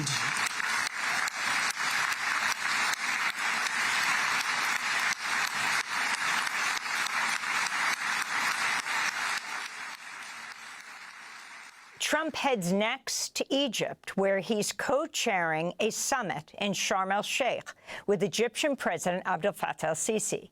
Leaders from at least 27 countries are set to attend, but Israeli Prime Minister Netanyahu said today he declined Trump's invitation, citing the Jewish holidays. Meanwhile, in Gaza, of course, I'm sure that's it. After Trump's announcement of the Gaza deal Thursday, the Israeli military, quote, launched an arsenal. Throw a fucking shoe while you're at it. Bring back people throwing shoes at war criminals. Spree, setting fire to civilian infrastructure, including the destruction of an essential sanitation plant in Gaza City, unquote. For more, we begin with Ahmed Abu Artima, Palestinian writer and human rights activist. We had him on Democracy Now! 2 years ago, shortly after Israel killed his eldest son, Abdullah, and 5 other relatives in Gaza. Ahmed and several other family members were injured in that attack. He was one of the organizers of the nonviolent 2018 Great March of Return. He was recently able to leave Gaza and is joining us now from Amsterdam. Welcome back to Democracy Now! Ahmed, it's great to have you here. As we broadcast, Reuters is showing Khan Yunis live, buses arriving with prisoners. They already arrived in the West Bank. And of course, just a few hours before this, Hamas released the 20 live hostages. Can you respond to everything that has taken place so far? Thank you, Amy, for having me. It's my honor to be with you. Yes, today is an important day in Gaza and in Palestine in general. We finally it's so devastating that it's just a part of the introduction. It's just one of the facts that a Palestinian person will have had ex-family members killed, right? It's like you would be hard-pressed to find someone in Gaza who had not lost multiple family members, right? It's like, okay, here's this guest that we have on whose family was killed 2 years ago. Just the average Palestinian introduction. I know it's just unbelievable. So the exchange of prisoners and every Palestinian person I know who lives here in the United States has lost family members. It's just a fact. The people in Gaza hope this can lead to ending the horrible genocide which continued for 2 years.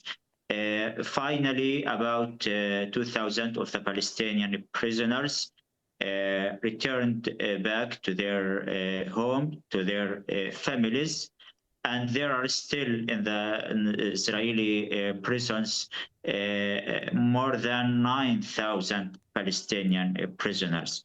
This is important to mention as we see how Trump and the Israeli government and the pro-Israel media focus on the 20 Israeli hostages and their humanity and all the details, but no one talk about the tragedy of the Palestinian prisoners. There are about 11,000 Palestinian prisoners, about 3,000 and half of them are in the Israeli prisons with no trial, with no charge. They are subjugated to inhumane conditions, medical neglect, very horrible situation, but no one talk about them. And this is the essence of the problem. The essence of the problem, dehumanizing us, dehumanizing the Palestinians. I mean, this is another injustice. This is another injustice that these victims who have been through unimaginable torture and pain are not recognized. That every video, every image you see of Palestinians returning, of them emerging from these prisons, from being held for months, for years, they are hollowed out. They are covered in scars and bruises. They very clearly have been through hell. It was not a break. It was not a break from the hell that people who remained in Gaza went through. It was just a different kind of hell. It was still hell. I genuinely don't know how they can stand there and talk about their experiences without breaking down. I mean, it's why I said, and a lot of people say that the resilience of the Palestinian people is unbelievable, and I think it is. I think they focus on the work that still needs to be done, on the ultimate goal of freeing Palestine, and with all of the tragedy, with all of the loss, with all of the pain, understanding that they can't allow that to go to waste, where if they don't continue to advocate and fight for their rights, then all of the lives that have been so cruelly taken, then it's for nothing. But that's too, when your reality is that you are essentially born into a prison, when you are born without self-determination, without the right to live freely, then all you can do is hope and fight for the day that you finally are free. I mean, that's just true resilience. That's just,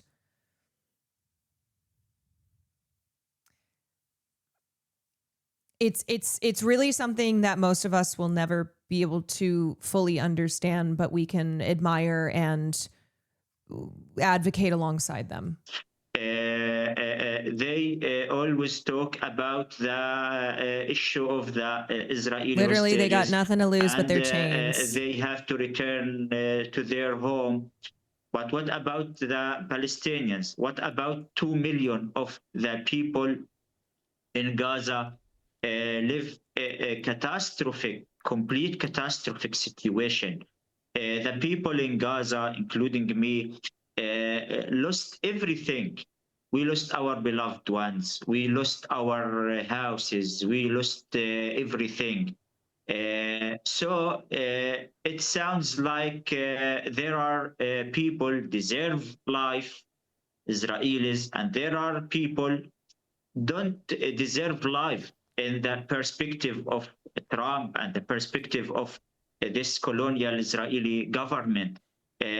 So yes, the people in Gaza need any opportunity to stop the daily massacres, which continues for 2 years.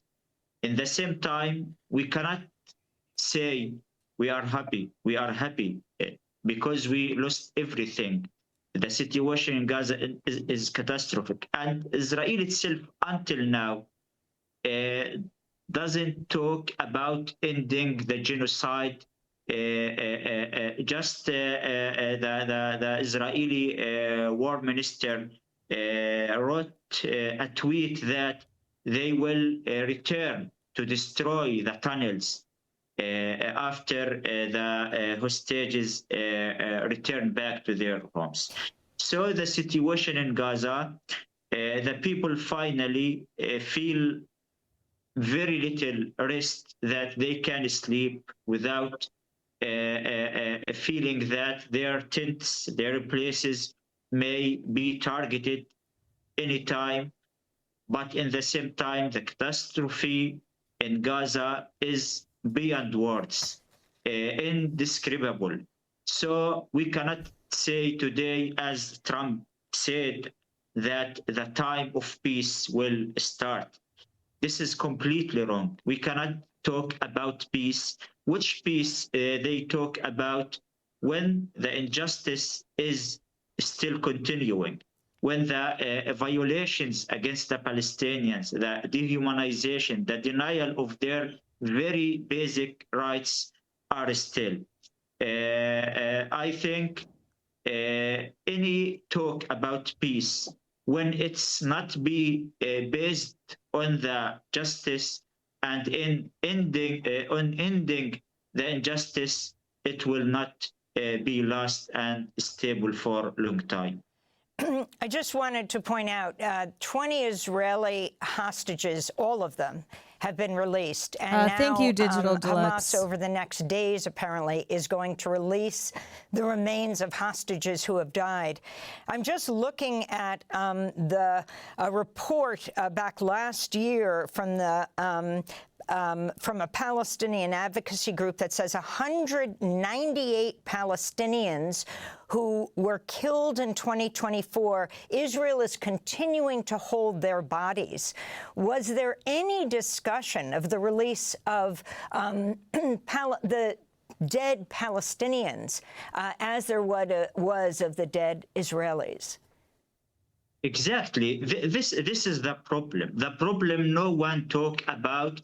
That actually we have thousands and tens of thousands and maybe hundreds of thousands of tragic stories as Palestinians. No one talk about them. No one care about them because they only care about the 20 live Israeli hostages or other dozens of the dead Israelis have. So this is the double standards. This means that they don't look to us as Palestinians that we have rights, we have our humanity.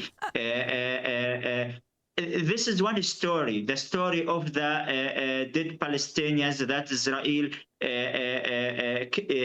is keeping them. What about also the thousands of the prisoners, about 400 children inside the Israeli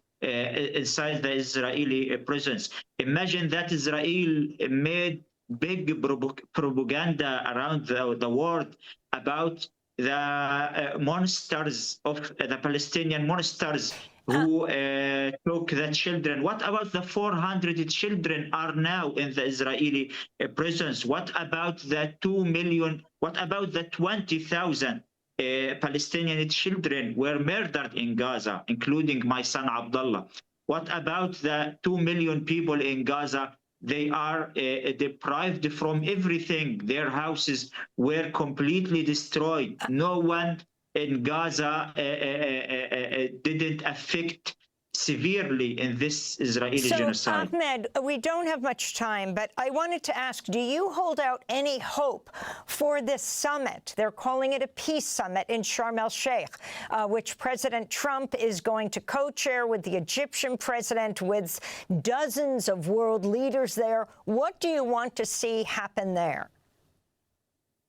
Yes, the first or the important sign already came that Netanyahu will go there.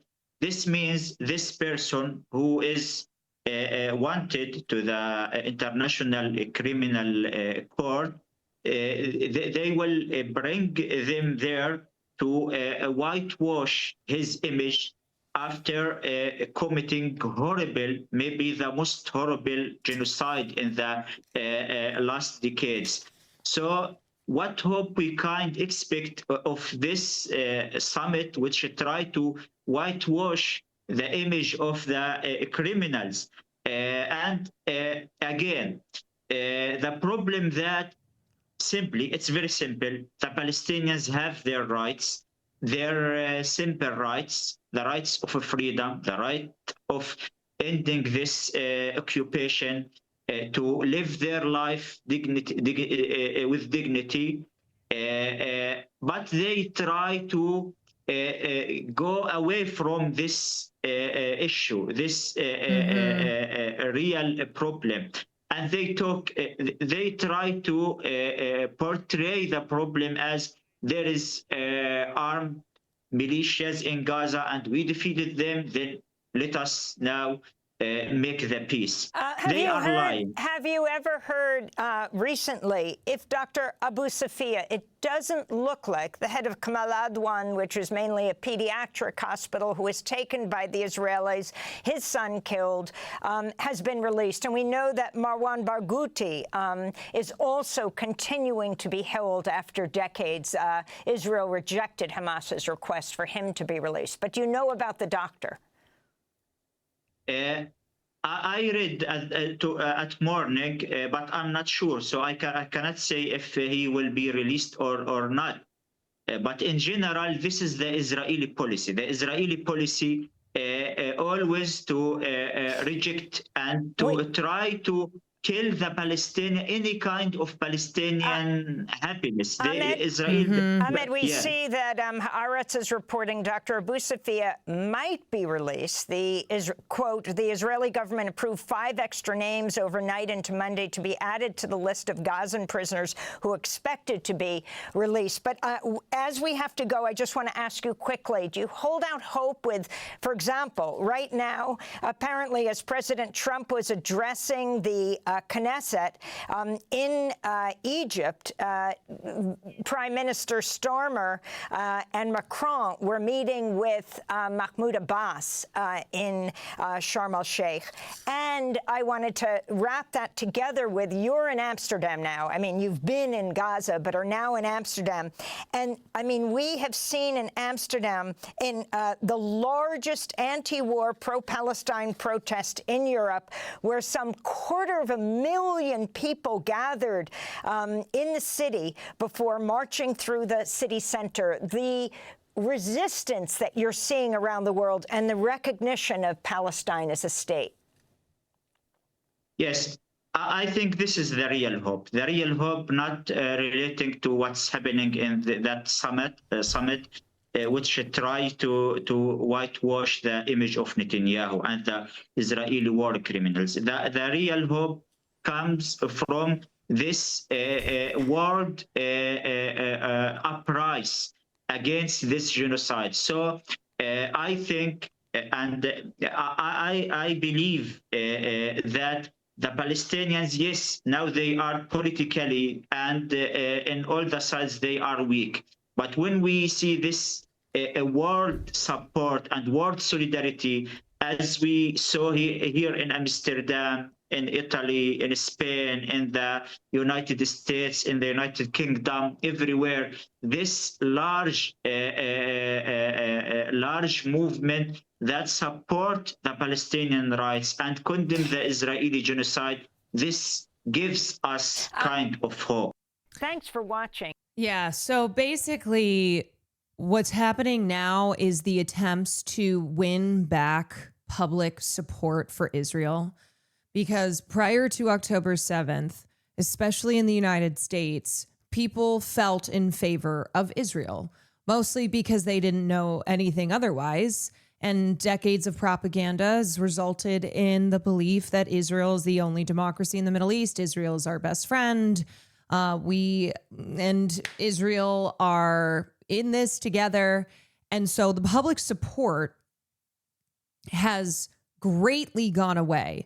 And the global protests against the genocide and against the actions by the state of Israel were so enormous that it resulted in Israel losing its legitimacy on an international stage. And so they are, as they were talking about here, now in the stage of trying to whitewash Israel's image, trying to win back support, trying to reestablish themselves in a positive light, and make sure that when they continue to brutalize the Palestinians, that there is not going to be outrage. There's not going to be the public. There's not going to be the public protests like there have been for the last couple of years. So they want people to be like, okay, it's all over. This was terrible. But now we can go back to our lives and everything is back to normal. Well, normal was never good to begin with. Normal meant the Palestinian people living under occupation and living under a regime that was oppressing them every single day. So no, we cannot return to normal. And the hope is that there are a lot of people in the last couple of years who recognize that this is not the end, who understand that the ultimate fight here is to free Palestinians from the shackles that have been placed on them by Israel. Normal is not a system of apartheid, is not the military occupation of the Palestinian territories. So it is important that people do not let up. It is important that people do not have collective amnesia and we forget and we move on, and then Israel gets to continue doing as they have always done, but without the global spotlight on them.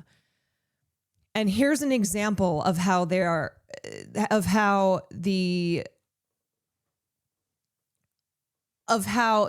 players that are on the side of Israel are already moving to erase history and work towards helping Israel reestablish a positive image. Meta erases Gaza journalist Instagram. Archived versions are also missing. This is a story in Dropsite News. So this is the original poster, Susan Abu Hawa.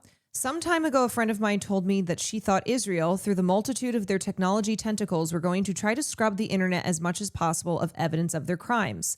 At the time, I thought that might be an exaggeration of their capacity, but I'm revisiting that conversation today as I realized that Meta not only removed Salah al-Jafarawi's primary Instagram account with over 4.5 million followers, but they've somehow scrubbed the archives of his account. Here's a link to his removed account. Sorry, this page isn't available. Here you can see the Wayback Machine crawled his page several times in 2025, the last being in July. But if you click any of the crawl links, they have been removed.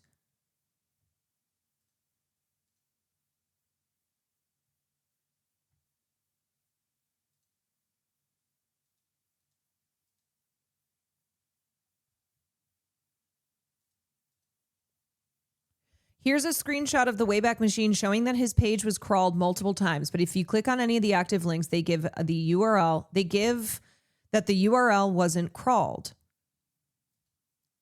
Okay, and then Dropsite said, it's unclear how or why these archives vanished. Abulhawa says the coincidence raises concern about a broader digital erasure of Palestinian documentation.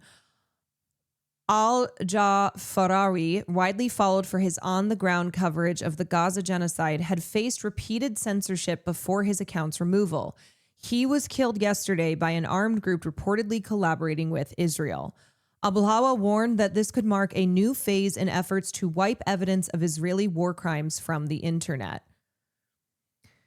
Sahat English has this helpful compilation of interviews and conversations with Salah. So with TikTok falling under the control of people like the Ellisons, what's going to happen here is not just a continued push of pro-Israel propaganda, but it is also going to be the erasure of Palestinian content, of Palestinian accounts, of documentation, of vital reporting. Because it wasn't enough to kill these journalists who reported the truth for the last couple of years, but now they need to scrub the internet of evidence. And it's not because these people, I think, are concerned about being found criminally responsible, because we live in a world where war criminals go unscathed. War criminals like Henry Kissinger live until they are 102 years old. And then when they finally croak, have a bipartisan chorus of affection and words, kind words to commemorate their life and their passing. So I hope people are archiving like crazy. This all needs to be preserved. This all needs to be preserved. We cannot allow the truth to be erased. And it's also part of the strategy that's been going on a long time of erasing Palestinian life, erasing their culture, erasing history. I mean, this is the same thing that the Nazis did. When the Nazis came in, and one of the first things that they did was burn the institute. They looted and destroyed the Institute of Sexology. And that was because they wanted to erase vital history and knowledge, and they did. They burned and destroyed so much important history as part of their attempts to eradicate queer people from Germany. And they also did this with Jewish people when they burned books, when they, it's genocide is not just the physical harming of humans. It is the destruction in part or in whole of all aspects of life, which includes culture. It's what we refer to as cultural genocide. Austin Show Ray. Thank you so much, my love. Hi, everybody. Genocide always includes erasing as much as possible. Yes. Showers. What's up, my showers? Hi, everyone. We have been talking about the hostage exchange today. We've been talking about the Palestinian people, the fact that right now there are attempts to whitewash Israel's image. so that they can try and return to the reputation that they had before October 7th, but we will not allow that to happen. We've also been talking about this story where Meta erased a journalist who was killed yesterday. They erased his Instagram as well as the archived versions of his work, and how this is part of the attempt to erase the crimes that have been committed, and all part of the overall erasure of the Palestinian people. So it's important to know that this is happening. And as I said, TikTok, which will be falling into the control of ardent pro-Israel defenders and supporters like the Ellisons, they will not just be pushing videos and propaganda to get people to, support Israel, but they will also be erasing documentation and accounts of Palestinians that provide crucial evidence and the truth as to what occurred over the last couple of years. GOP on Twitter saying Hamas killed the women hostages when in reality they had released all the women in prior exchanges. Oh yeah, no, people just be lying out here. Straight up lying.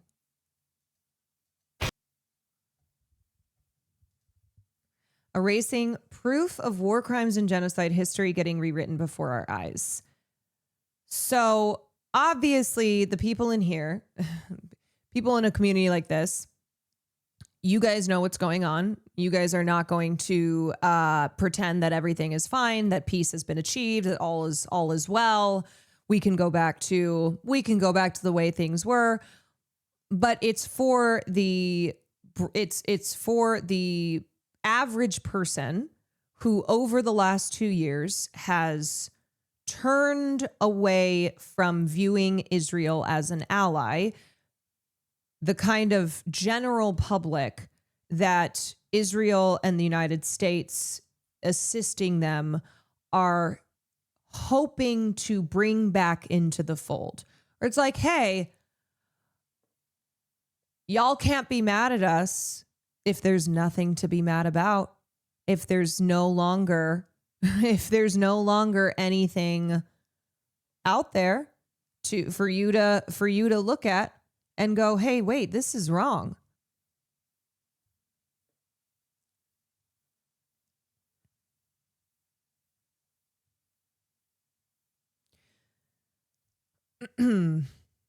If you see the refugee camps in the West Bank, you can't see them as anything else but ghettos. And that's the other thing too. It's like, don't take your eyes off of the West Bank.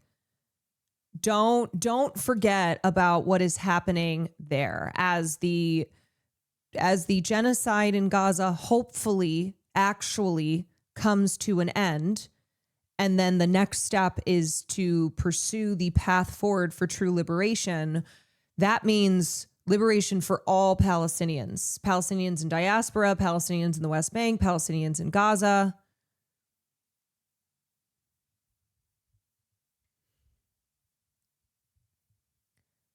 Okay. Since I have to leave, since I can only do a short stream tonight, I have been wanting to watch this John Oliver latest episode where he goes in on Barry Weiss. So let's take a look.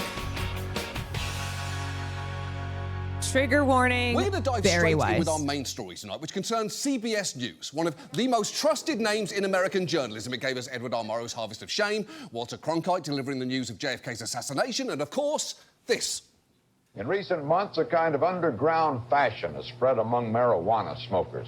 It involves the fancy paper used to roll the joints, as they're sometimes called. Cigarette papers manufactured in this country, France, Mexico, and Spain now amount to big business, mainly because of the boom in grass. Also, I forgot to mention, I put it in my title, but happy Indigenous Peoples Day. Happy Indigenous Peoples Day.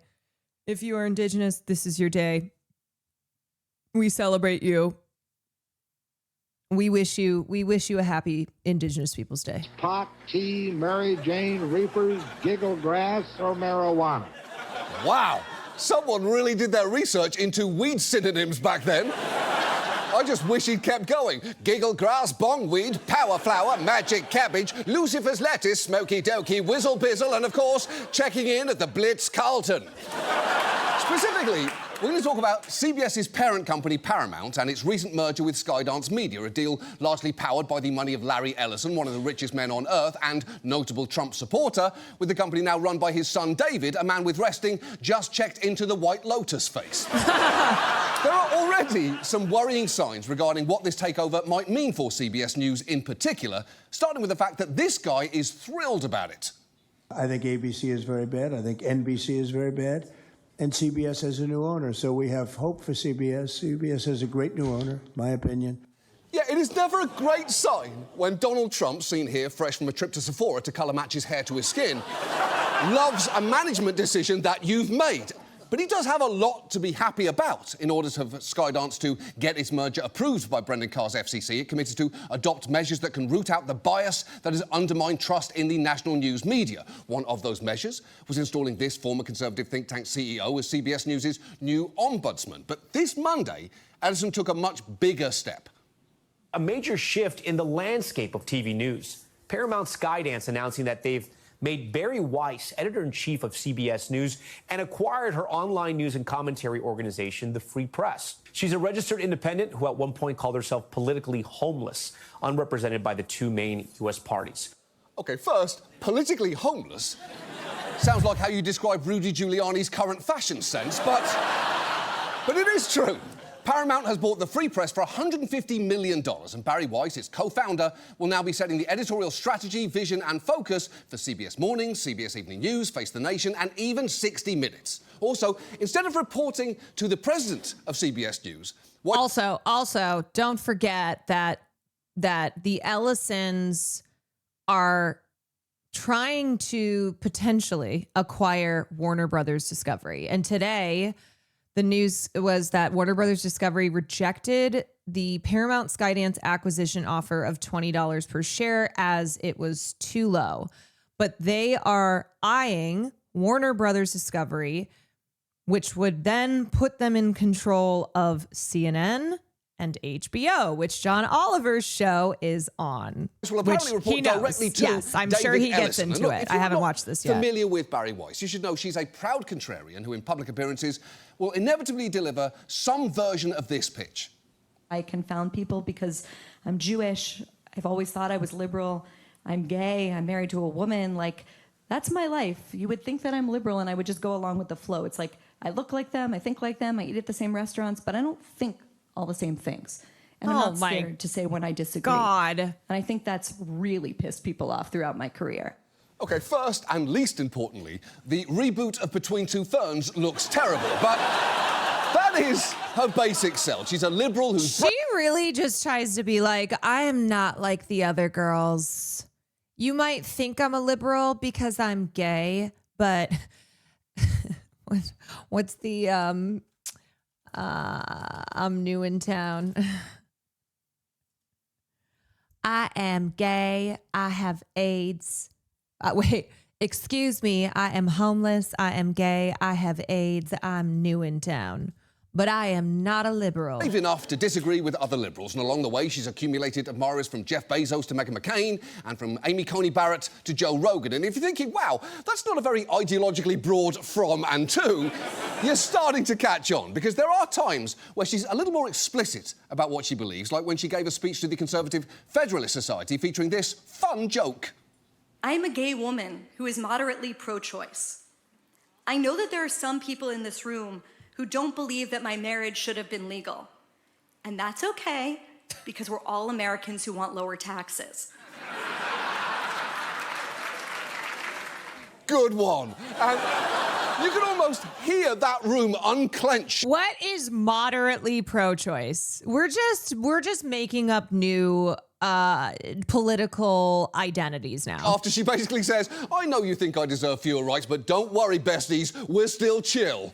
And while that is obviously framed as a joke, it's She's also like, a setup to "I'm her one saying of in all you." seriousness, I am here because I know that in the fight for the West, who my allies really are, and she goes on to say, among other things, the wave of so-called progressive prosecutors has proven to be an immensely bad thing for law and order. And I've got to say, for someone who claims they are politically homeless, she sure seems awfully at home in that room. Yeah. And look, this isn't the first time an outsider billionaire has tried thumbing the scale of a news organisation. We've seen Jeff Bezos increasingly meddle with the Washington Post and Patrick Soon-Shiong do the same at the LA Times. But this feels like the most sweeping change yet, and at one of the few remaining prestige names Obscure in news. leftist. And if My father has suddenly been handed this much power over a whole news Classic. organisation, My it father. is worth knowing who that one person is.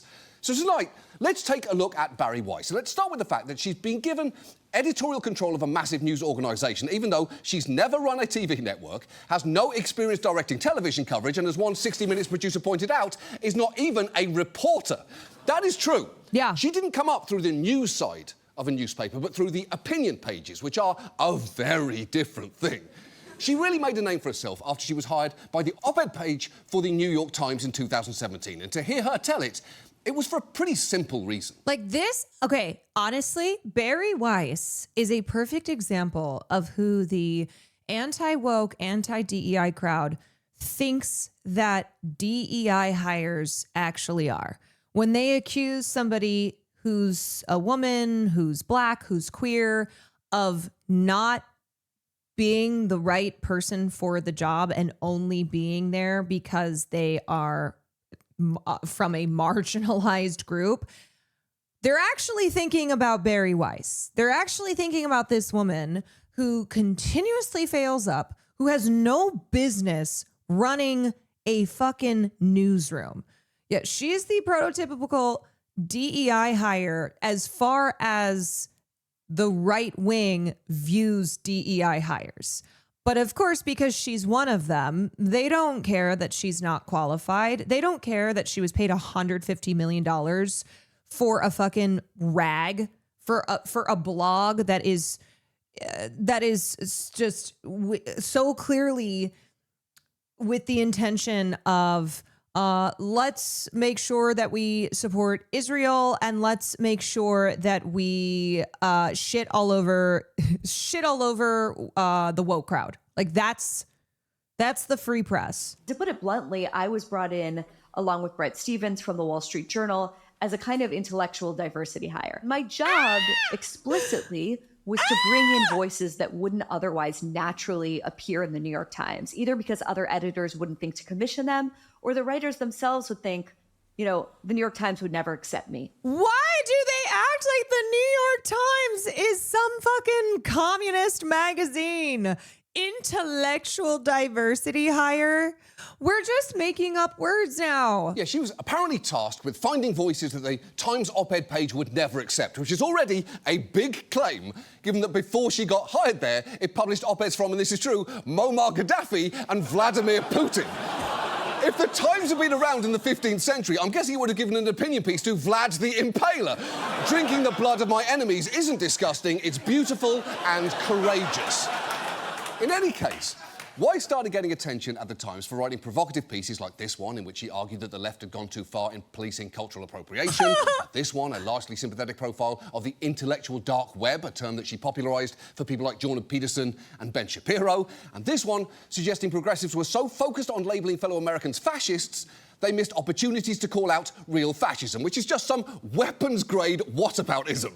That piece, by the way, also got attention for the fact that Weiss linked to posts from the official Antifa Twitter account.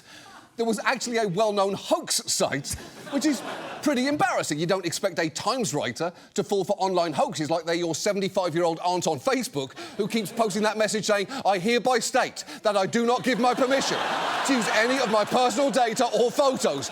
That is fake, Linda. Also, why would anybody steal your photos? You exclusively post pictures of your elderly cat. You're going to be fine.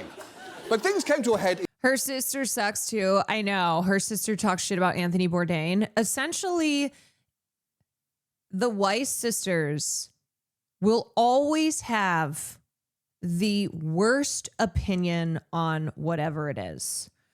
You can count on them. You can count on them to be consistent in having the shittiest opinions. In 2020, after the Times ran this infamous Tom The Cotton op-ed shittiest in which he takes. argued that the US should send federal troops into cities to tamp down protests against police violence. A lot of staffers at the Times Yes, argued that there's it shouldn't two. have published There's that two editorial, of and Barry them. Weiss wrote a series of tweets about a supposedly heated staff meeting, characterising it as a civil war between the mostly young wokes and the mostly 40 and up liberals. That claim was strongly disputed by others at the paper, with one editor saying, "I'm in the same meeting that Barry appears to be live tweeting." This is inaccurate in both characterisations. It's not a civil war, it's an editorial conversation, and it's not breaking down along generational lines. So, to be fair, it seems Barry Weiss does have some reporting experience, specifically trying to report what was happening in a meeting, only to have her own co-worker say, "Hey, what the fuck are you talking about?" Now, shortly after that, she resigned, posting a lengthy resignation letter to her website, claiming that her forays into wrongthink had made her the subject of constant bullying by colleagues who disagree with my views. And she now tells the story of that letter in some pretty self-mythologizing terms. I thought to myself, I have a choice to make. I can stay. And in where I lived on the Upper West Side of Manhattan, Seinfeld territory, telling people you worked at the New York Times really meant something. Got you a good table at a good restaurant, among other things. And it meant a lot to me because I felt like, wow, like I made it. Or I could leave. This And lady I could is give evil. up the prestige. Yes. Give up the platform. Have no plan for what I'm doing next, but leave with my integrity. So I left with a resignation letter, sort of heard round the world. It was my Jerry Maguire moment. Okay. Self-aggrandizing bullshit aside, let's not reduce the... Resignation letter heard round the world? Who does this bitch think she is? Who does she think she is? Girl, ain't nobody around the world was given two shits about Barry Weiss. It's truly, you go around the world, be like, I mean, now maybe if they're paying attention to like the Paramount Skydance bullshit. But at the time when Barry Weiss was an opinion journalist at the New York Times, who's like, I'm leaving because my integrity is being compromised here. Which, remind you, Barry Weiss was leaving also because she had this whole plan. She had people like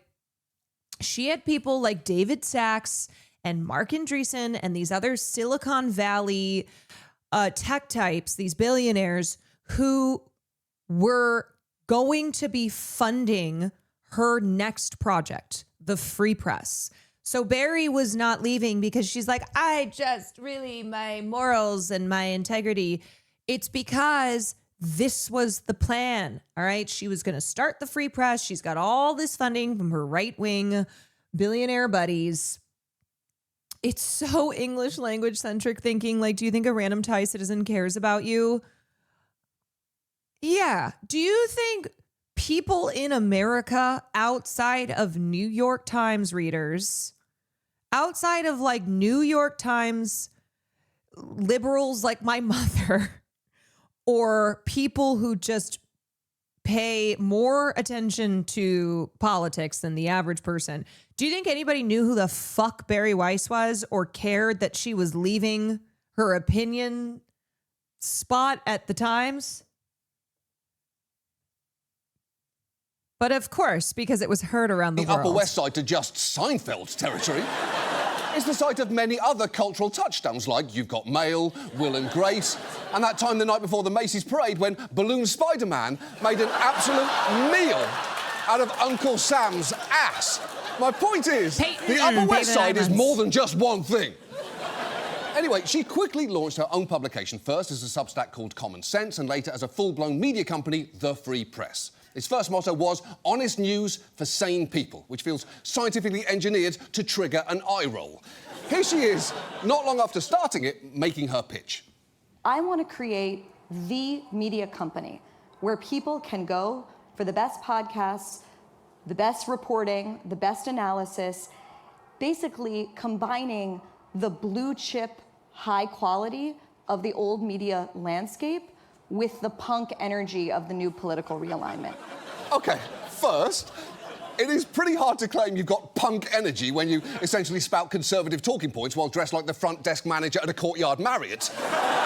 I, for one, do not trust the punk bona fides of anyone wearing an Ann Taylor collarless silk blouse. But it turns out, like most punk rock things, the Free Press was quickly bankrolled by a string of reactionary billionaires like venture capitalist Mark Andreessen and David Sachs. And in the 5 years since, it's grown to roughly 1.5... That is what I was just explaining. What is your mother... My mom has always hated Barry Weiss. I have also always... I hate Barry Weiss.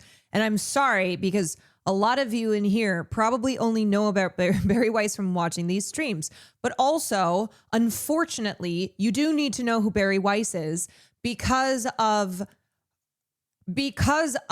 her new position of power, because of the rearranging that is happening at places like CBS, and how Barry Weiss and these Silicon Valley billionaires are seeking to take over completely all media, which includes social media, which includes the internet.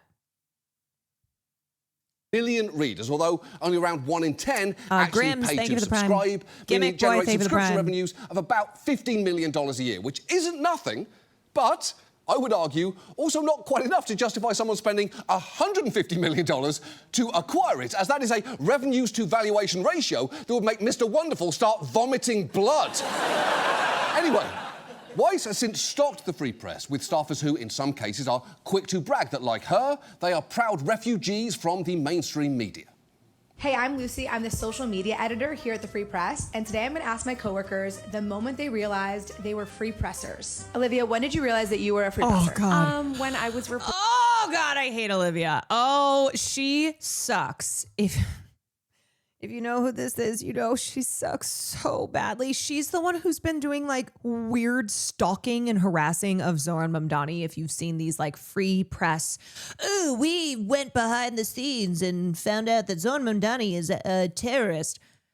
She's a stalker. Voting for on President Trump, and they inserted the word racist into the headline.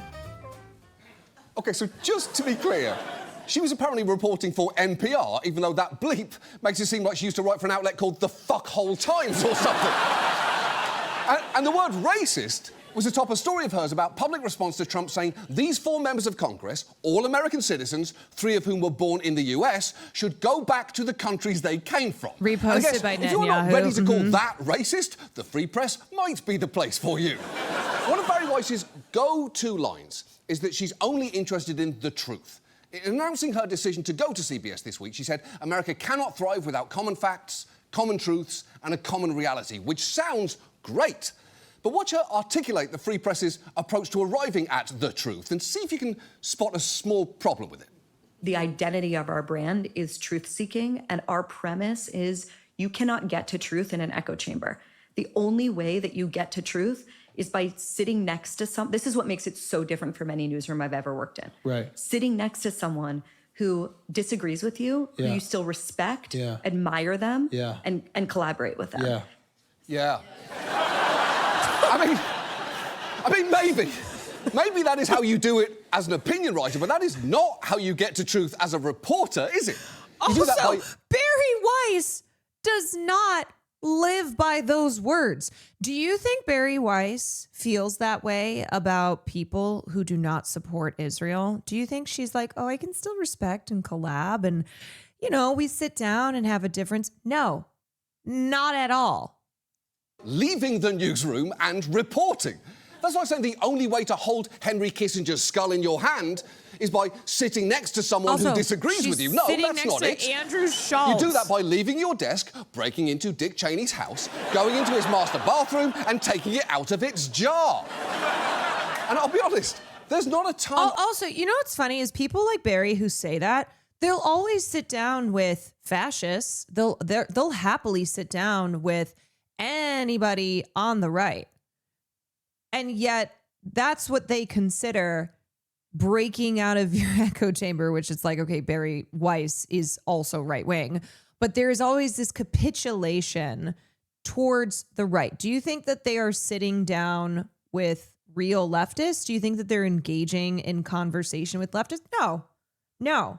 When they talk, it's the same thing that like the Democratic Party, they're like, oh, we reach across the aisle. Do you think the Democratic Party is reaching across the aisle to people like Zohan Mamdani? Do you think the Democratic Party is reaching across the aisle always to people on the right where they're like, well, we just got to all work together, don't we? We have to all work together except for the left-wing faction. Except for the left-wing faction here, which we have to destroy. We must destroy. Of hard journalism on the Free Press sites. There's really not much of anything. It's their job to represent just a handful of leftists new at posts all today, which can even opportunities. include weird shit like editorial cartoons from David Mamet, the playwright. And if you're thinking, I didn't realise David Mamet could draw, fun fact, he can't. But don't worry, because that hasn't stopped him from producing cartoons like this one that says, what's the best way to deal with detractors? With the answer being a manual for tractors. Or this one supposedly about environmentalism that just says shoving eggs up the tushies of chickens. Or this one of an autobiography by Kermit the Frog with a blurb that says ribbiting, which I'm worried might be too funny. There are also a ton of first... Yeah, we've talked about David Mamet. So if you remember, David Mamet did that interview with Sam Fragoso. I think it's called Sam Fragoso Talk Easy. Talk Easy? And he stormed out. He stormed out of that interview like an angry, red-faced little baby. Some clickbait essays with titles like, I can explain why the Nazi salute is back, I criticised BLM, then I was fired, I took religion out of Christmas, I regret it, I want people to have more kids, does that make me far right? I was called an inbred swine at Princeton last night, I'm 17 and I'm immunised from woke politics, my family was hunted by Nazis but I was fired for defending Hitler, my husband wants to be cremated, I'd ignore his dying wish, and I used to hate Trump, now I'm a MAGA lefty. At this point, it feels like we're just 2 weeks away from them posting an article titled, I dressed my dead wife up as Hitler for her funeral, and now her woke family is mad at me. I would love to see you in Palestine. I'm sure you'd be treated very well. So it's funny because that line is always used by psychos like you who are like, oh yeah, you'll go to Palestine, they'll kill you. Actually, my concern of being in Palestinian territories, whether that would be Gaza or the West Bank, is that Israel would be the one that causes me harm. I would be beaten. I would be arrested. I would be brutalized. That's who I'm worried about. Do you think I'm worried about the Palestinian people? Or do you think that I would, just like the Palestinians in those territories, would be concerned with what Israel would do? I have a question. Do you really look at the last couple years? Do you really look at the last couple years and think the concern for somebody going to a place like Gaza is what the Palestinians who live there would do to them? Or do you think the concern is that they would be bombed, that they would be sniped, that they would be starved, that they would be kidnapped and held in one of these rape torture prisons? Have you seen what's going on? You are not only wrong, you are poorly informed. No, I'm not. But thank you for your unsolicited opinion. And every word I said is true. Unfortunately, you refuse to accept that. Nothing I can do. Tell me, I'm sure you've got a line somewhere in your pocket about how, so you support gay people? Yeah, well, do you know what happens to them in Gaza? I'm sure that's one of your faves to pull out as well. To be like, as a woman, do you know what Muslims do to women? Oh, you think you'd be so safe over there? I will tell you and anyone else that if I were to go to Palestine, my only concern is how I would be treated by Israel that occupies and brutalizes Palestinians and Palestinian supporters on a daily fucking basis. Why don't you look up people like Rachel Corrie? Why don't you go look up the story of Rachel Corrie? Rachel Corrie, who is an American, She was a member of pro-Palestinian activist movements. She went over to the West Bank and she was protesting. She put her body on the line as the Israeli forces were bulldozing Palestinian homes. You know what they did? They ran her over. They killed her. They killed her. And she is not the only American that this has happened to. She is not the only American who either in the West Bank or Gaza has been killed or severely harmed, has been imprisoned, has been brutalized by Israel. So there are many, many, many endless reasons for me to know who it is that I would need to be concerned about.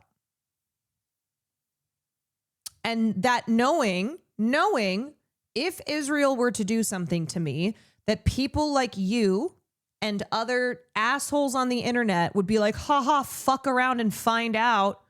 Oh, so sad. Oh. Too bad, you Hamas loser. Like, you would celebrate it. You would celebrate it. You would gleefully laugh about it.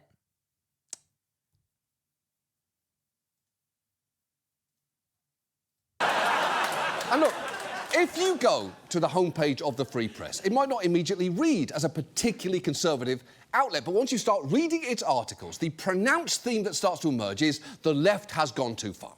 Basically, whatever issue you feel like that is true for, Israel, campus politics, DEI or police reform, you'll find articles there to reinforce that opinion. And look, I'm not saying the left never goes too far or that it's immune from criticism at all. But it can sometimes feel like the Free Press's conclusions can get out ahead of its evidence, which brings us to the fact that some of its pieces can be pretty poorly fact-checked and in ways that feel important. And let's look at three key examples. First, take one of its biggest splashes. This article, I thought I was saving trans kids, now I'm blowing the whistle. It's an account by Jamie Reed, who'd worked as a caseworker at the Washington University Transgender Center. Her piece claims that the clinic was harming patients by, among other things, routinely approving adolescents for medical transitions without proper mental health assessments, calling its work morally and medically appalling. Now, that story, understandably, got a ton of attention, including from public officials, which prompted Weiss to go on Megyn Kelly's podcast to take something of a victory lap. The day after the piece published, I've never seen such a sort of rapid reaction to a piece of journalism. Missouri's Attorney General announced an investigation into the gender clinic. The reason that this story was especially important and gratifying for us to have substantiated was because it's because we hate trans people. The kind of story that we exist to pursue. It's exactly the kind of morally naughty story in which journalists avoid pursuing it because they know they will be punished or smeared for doing so. That is why the Free Press exists. Wow, that is an exceptional amount of self-congratulation, and the bar was already set. The Free Press exists because we hate Palestinians and we hate trans people. At the Jerry Maguire moment heard around the world. But she is right. The state AG apparently found that article, to borrow a term, riveting, because they soon announced an investigation into the centre and it ultimately stopped treating minors, with Reed's claims even being used to help justify a statewide ban on gender-affirming care for them. So it did have real impact, which is what makes it so awkward that when Washington University conducted its own investigation, they found that allegations of substandard care causing adverse outcomes for patients at the centre were unsubstantiated. Wow, great and when journalism, other outlets Free Press. reported the story out again and again, their findings did not match what the Free Press published. For instance, the St. Louis... Let me ban this person, please. Let me do it. Let me do it. I wish you nothing but pain and suffering for the rest of your miserable life. I hope that no one ever loves you. I hope you never know love. I hope you never know anything but pure misery. And I hope you die alone. I hope you die a sad, lonely death. Louis Post-Dispatch found dozens of former patients and parents at the clinic who told them their experiences sharply contradicted the examples supplied by Reed. NBC spent 2 months reaching out to nearly 40 people associated with the centre and got the same result, with patients and parents saying the care they received was thorough and slow. And the Missouri Independent found parents who told them any treatments their kids received were only undertaken after long consultations with doctors and mental health professionals, and often patients were told they needed to wait 4 years. In fact, at worst, follow-up reporting showed that as more patients sought care, the clinic became overwhelmed as its employees grappled with how best to help patients. And to be fair, the Times did find some former patients who had complaints, including one who'd since detransitioned and felt there'd been a major lack of care and consideration from the centre. But even that article, which Weiss claimed vindicated their story, said it's clear the clinic benefited many adolescents, with patients and parents saying their experiences were overwhelmingly positive. And the thing is, some of Reed's marquee examples just don't hold up on further inspection. For instance, she cited the harrowing story of a patient she claimed suffered liver toxicity from medication she was prescribed at the centre, and whose mother was so distraught, she sent a message saying they were lucky her family was not the type to sue. That sounds pretty striking. But when the Times spoke with that family, they were stunned to read this characterisation of their daughter's case, saying she only experienced liver problems after getting COVID and taking another drug with possible liver side effects. As for threatening a lawsuit, they were adamant that never happened, to the point they went on local news to refute the whole story. It's not just not true, but it's a lie. You can't see their faces. We're in shadow, but we're not hiding. But you can hear their voices. There's lies, and people have paid for that in the transgender community. Did you ever say that you were going to sue the clinic or ever allude to suing the clinic? No.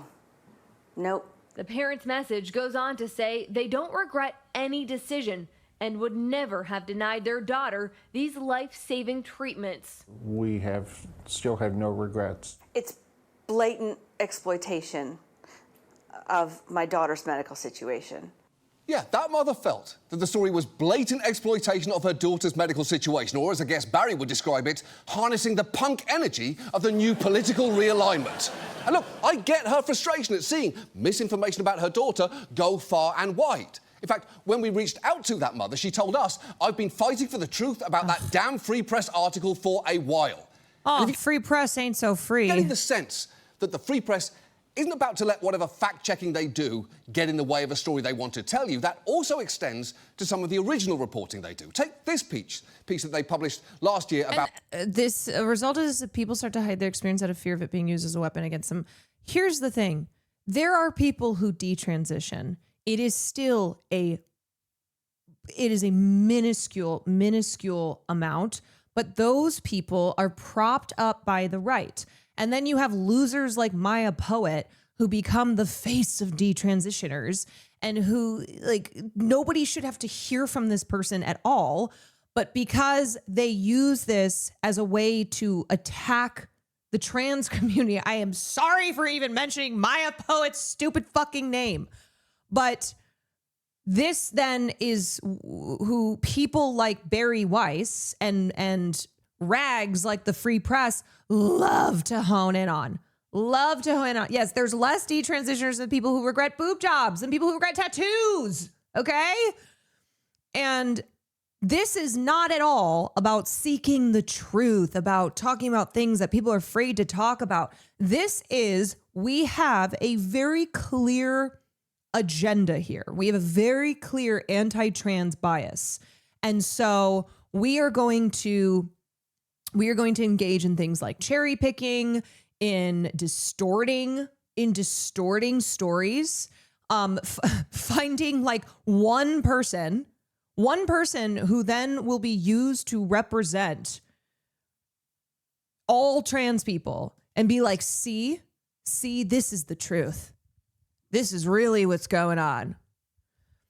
A lot of people also ignore that people who detransition do it because of being surrounded by transphobes and not feeling safe. Right. So like even within the minority who detransition, the reasons for detransitioning not having to do with regretting it due to not being trans.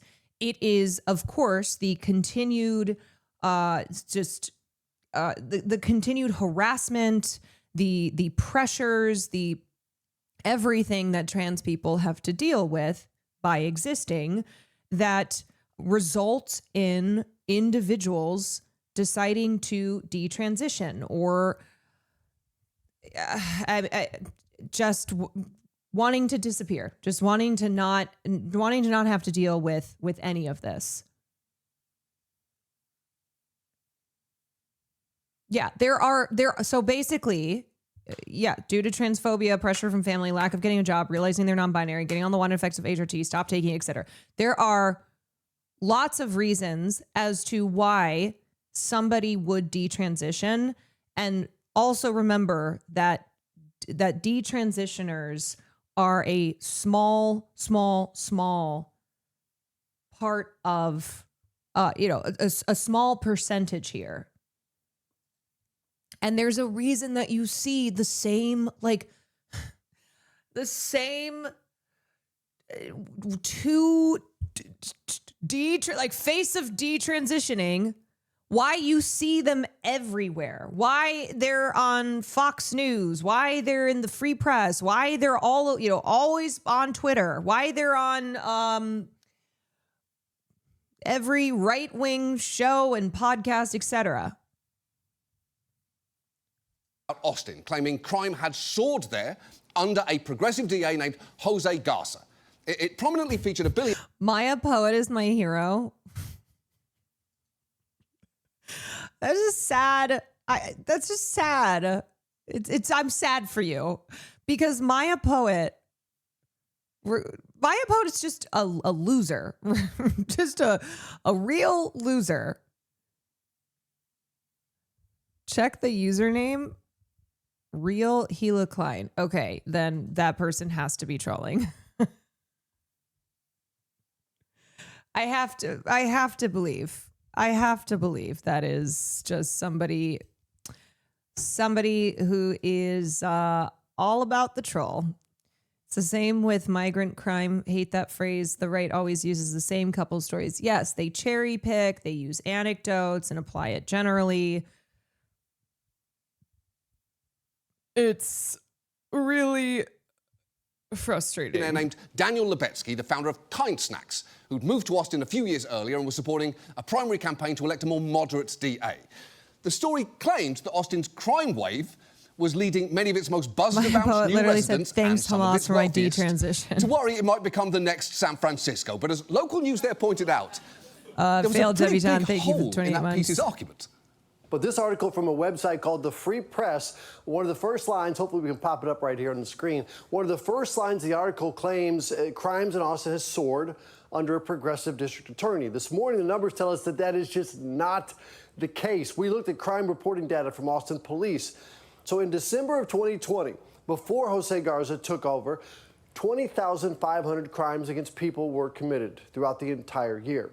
A few years later, in 2023, with Garza as DA for a couple of years, the number was 2,000 fewer than in the same time frame. Yeah, it's true. And it is kind of striking that even local news was like, girl, calm down. Because the only thing they usually love more than overhyping crime is maybe dogs running 5Ks.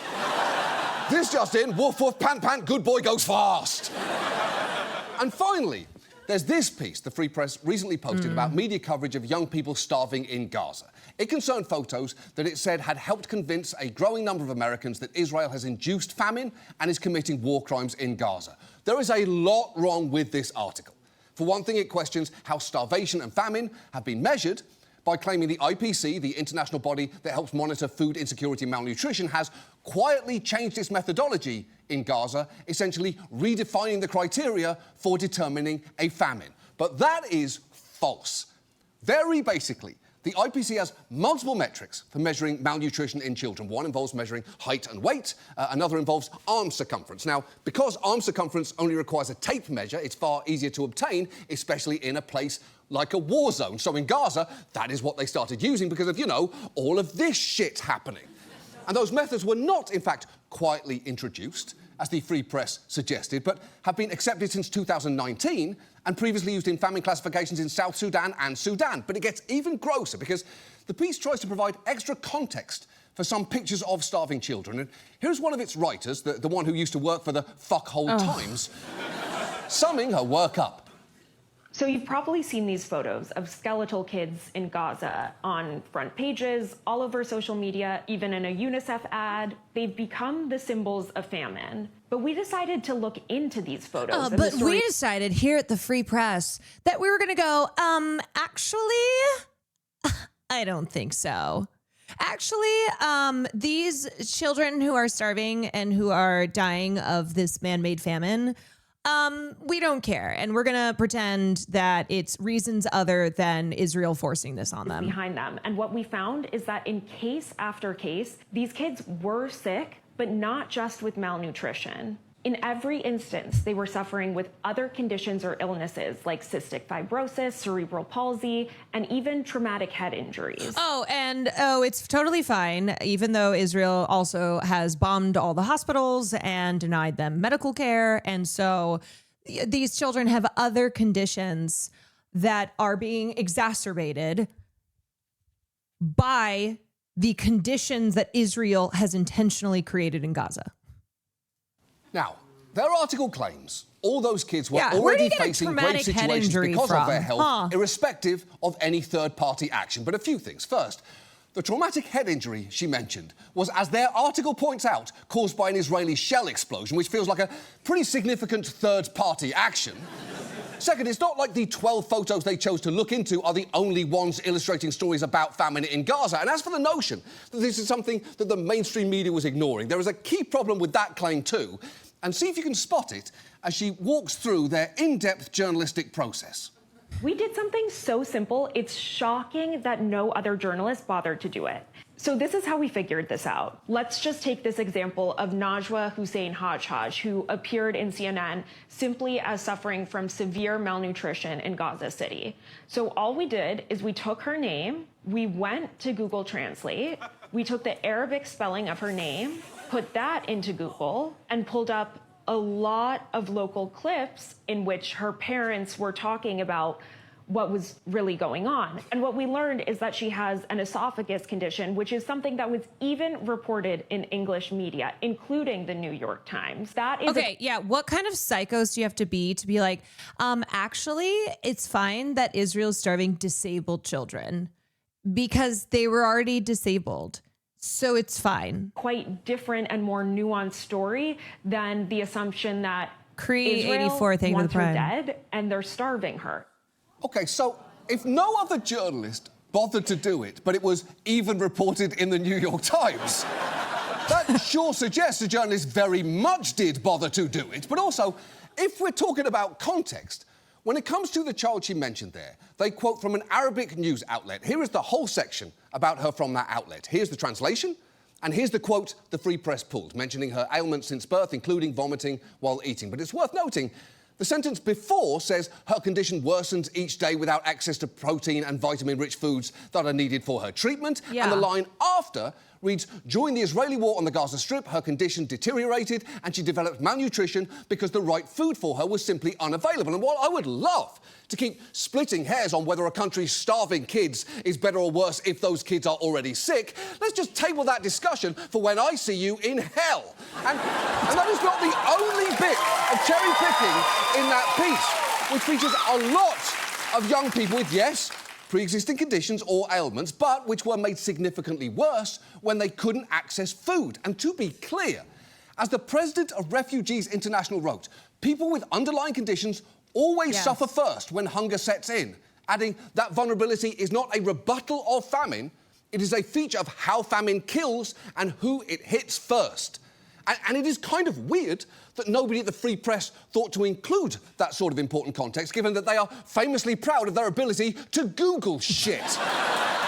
and you should also know that piece circulated far and wide among those seeking to downplay the suffering in Gaza, including Bibi Netanyahu himself, who shared that video on his social media with the caption, "Facts matter," which is terrible for multiple reasons, including if Netanyahu ever shared one of our stories, I think I'd burn this place to the fucking ground. And by the way, any story too. Even if it was the one where I ate the arse of a cake bear that looks like me. If he retweeted that with the comment, "Facts matter," you would never hear from us ever again. And look, everything I've shown you so far should comfortably be enough to make you question the wisdom of putting Barry Weiss in charge of CBS Senator News. Knott, But I thank you for the 36 haven't even minutes. gotten to her weirdest venture, which lays out her priorities and worldview pretty clearly, and that is the fact that Barry Weiss has started her own university.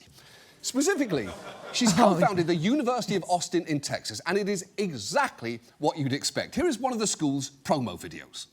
If you're wondering why the museums you love and the publishing houses you love and the newspapers you used to trust, if you want to understand why they are hollowed out, you have to look at the nucleation point for this, and that is the university. The premise is that America is not only not great, but evil to the core and rotten and need to be torn down. The answer to that is simply no.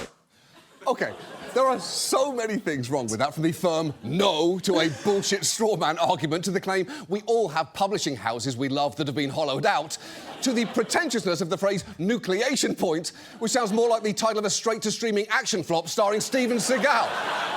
Now, UATX is currently unaccredited. Wait, and while also, by the way, the classes that are taught via University of Austin are taught in Dallas. It's not even in Austin. Weiss proudly posted this image of students on the school's first day. I should note that while that building does look impressive, that is because it's the Texas state capitol. The actual school is housed on a couple of floors of a former department store in downtown Austin, which is pretty unusual. You don't generally expect.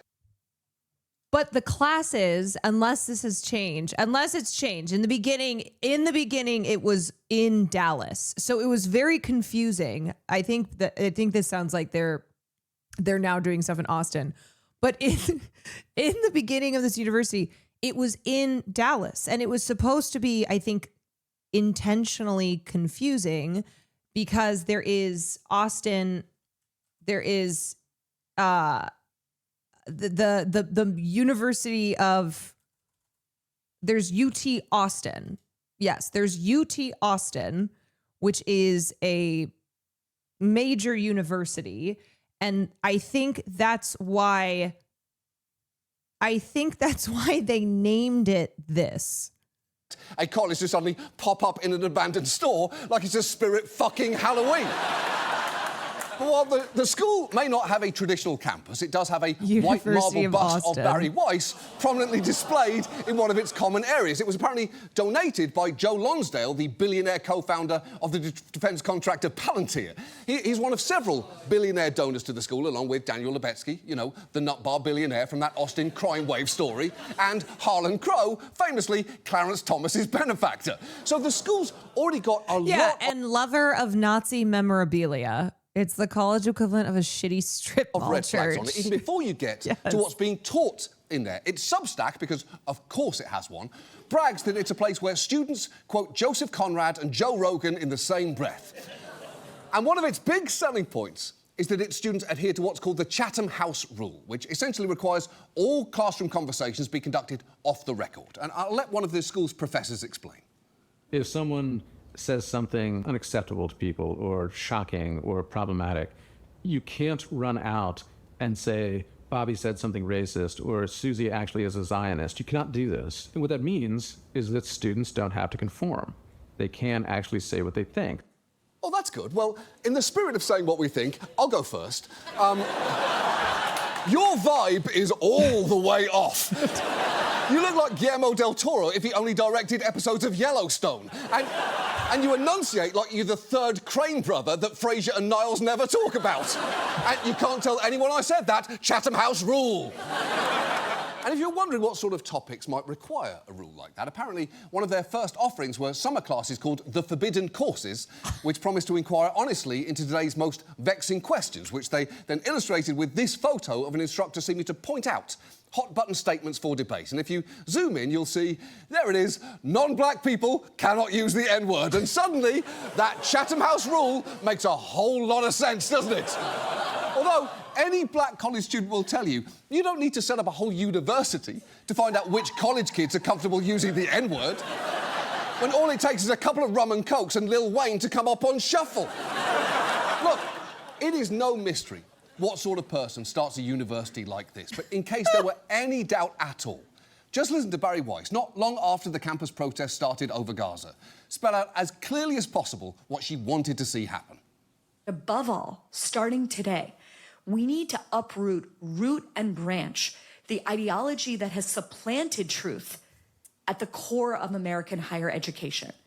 And that ideology goes by the name DEI. Some call it wokeness or anti-racism or progressivism or safetyism or critical social justice or identity Marxism. Whatever term you use, what is clear is that this worldview has gained power in the world in a conceptual instrument called DEI. Yeah, and that itself is a whole worldview right there. You know this DEI thing that we've been trying where we acknowledge not everyone's been getting equal access to opportunity? Let's just roll back the clock on that, shall we? Also, let's be anti-racist and not think too much about what that might make us. DEI is actually one of her favourite topics. You are exactly what you and everyone else on the right is screaming about. You are now the editor-in-chief of CBS News. You've never been a reporter. You've never run a newsroom. You're somebody who just shares their shitty opinions. That is the entirety of your career. She's also said it's undermining America, is about arrogating power, and that it demonizes hard work, merit, family, and the dignity of the individual. And look, it is not new or indeed interesting that a commentator would say that. There are plenty of them out there, and there'll always be an audience for those who want to make that case. And the truth is, we wouldn't even have done this story were it not for the fact that Barry Weiss has just been named editor-in-chief of CBS News. And that feels different, because there are many opinion-heavy outlets out there, from left to right and with low to high editorial standards. This show is, among other things, an opinion outlet.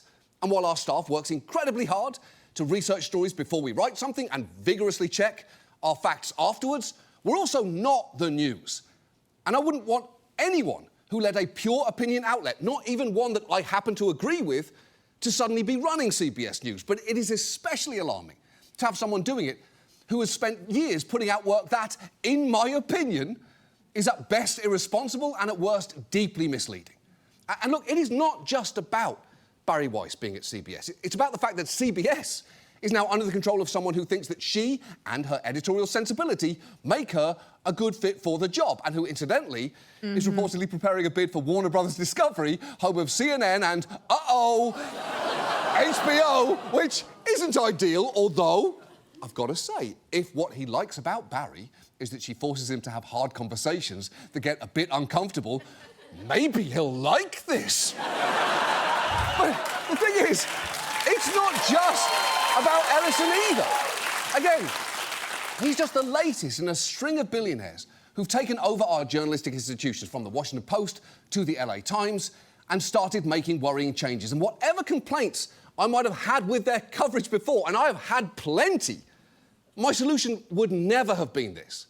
Because when these takeovers get announced, it's easy to think, well, thank goodness there are other outlets that aren't under some billionaire's influence. And that is true, because there is always another one, until there suddenly isn't. And I admit, I don't know what is going to happen next. Maybe Barry Weiss will completely reshape CBS News. Maybe she'll flame out and write another resignation letter heard around the world. But it is worth keeping an eye out for subtle changes there, because while I'm sure many of CBS's good journalists will continue to do great work, if you start seeing people resigning or getting fired, or you start seeing stories that seem off in some way, especially if it involves the left going too far on a topic Barry Weiss cares about, it's worth asking yourself why that might be. Because unfortunately, the much bigger answer might be that a billionaire has chosen to inject contrarian, right-leaning opinion journalism into an American icon. Even if, much like that Thanksgiving Day Spider-Man, it has absolutely no fucking business being there. You know what I was thinking? I might have more experience than Barry Weiss in as a reporter in broadcast television. Okay, because I spent a summer working as a reporter. It was in college, I think, or I can't remember. It was I think it was like after freshman. For a minute when I was like, ooh, maybe I want to be a reporter. So maybe I should run CBS News. Huh. Maybe I have more experience than Barry, and therefore I should be there. I mean, I reported on a story of the largest cow farm in Iowa. I put on my wellies. I was deep in cow shit. Reporting on Iowa's largest cattle farm. Time to find it. The quantification was huge. Yes, and then I also had a blog as well, if that's what we're going with. I also had a blog. Did you have a fedora with your press credentials sticking out of it? I remember it was so funny because I was interning there, and I thought I was going to do like really exciting stories. And it was exciting. Not in the way that I thought it would be. Okay, y'all. Sorry for the short one, but I got to get out of here. I'm going to take my sister to dinner. You can be her first DEI hire. Do you know what's funny? If I were to come out and be like, look, everything that I have said, it's because I was forced to. It's because the crazy left had a gun to my head, and they're like, you have to say all this trans stuff. You have to say all this stuff for Palestine. If I came out and was like, but now I'm here to speak my truth. Oh, I would. Rocket ship. Here I am sitting across from Barry Weiss like, yes, thank you so much for having me on, Barry. I'm just so happy to have a place that I can really be free and speak my truth honestly. And the truth is that you an ugly ass bitch. Hi. What? No, not you. All right, y'all. Oh, you look cute. You want to say hi real quick? Here, I'll pop the cam up. This is my sister Liz. I like the all brown fit. Thank you. You look fabulous. Okay, I'm going to change into some real pants. Let me make sure that you got everything that you need. Oh, the boy. You guys have been snugging. Okay, y'all. I will see you later. Thank you for joining me. What? Will's going live. Wait, do you want me to wait and then I'll raid you? Okay, so like 2 minutes. Will's going live. William Neff. Huge news, everybody. Huge news. We hold the line. Will Neff is going. William Nefferson is going live. Found your cow news? No, you did not. No. I was like, there's no way. It was local news from years ago. Well, you found some cow news. You found some cow news. Thank you so much for covering all that you do. Thank you, fellow chatters. Thanks to Will Neff and Caroline's sister. Yeah, shout out to Liz. Please enjoy yourself, guys. All right, let me see if he's. Also, what just happened? Something popped and pop, lock, and drop it. Pop, lock, and drop it. Pop, lock, and drop it. Will, let's see. Is he up? Will Neff. Well, I'm going to start.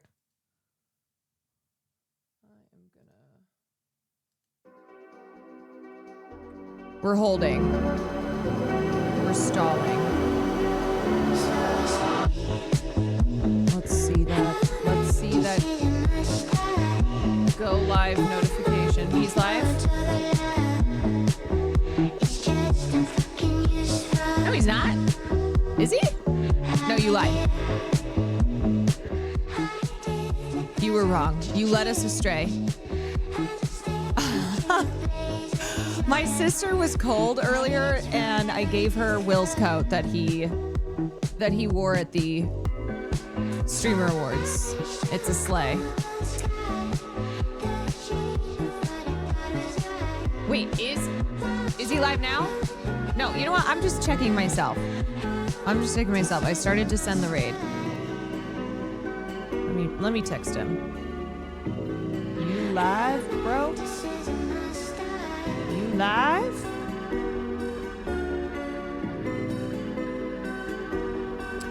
Beep, beep, beep, beep, beep, beep, beep, beep, beep, beep, beep. You want to wear that tonight?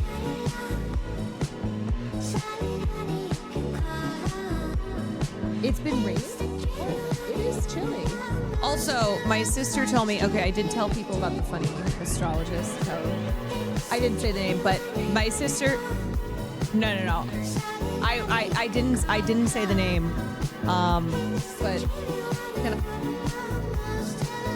But they found out that she's a witch. If you were here yesterday when I was telling the funny story about the astrologist who got everything wrong, well, update, they found out the astrologist is also a witch. So I just want to say, shout out to that astrologist. I believe you. Please don't curse me.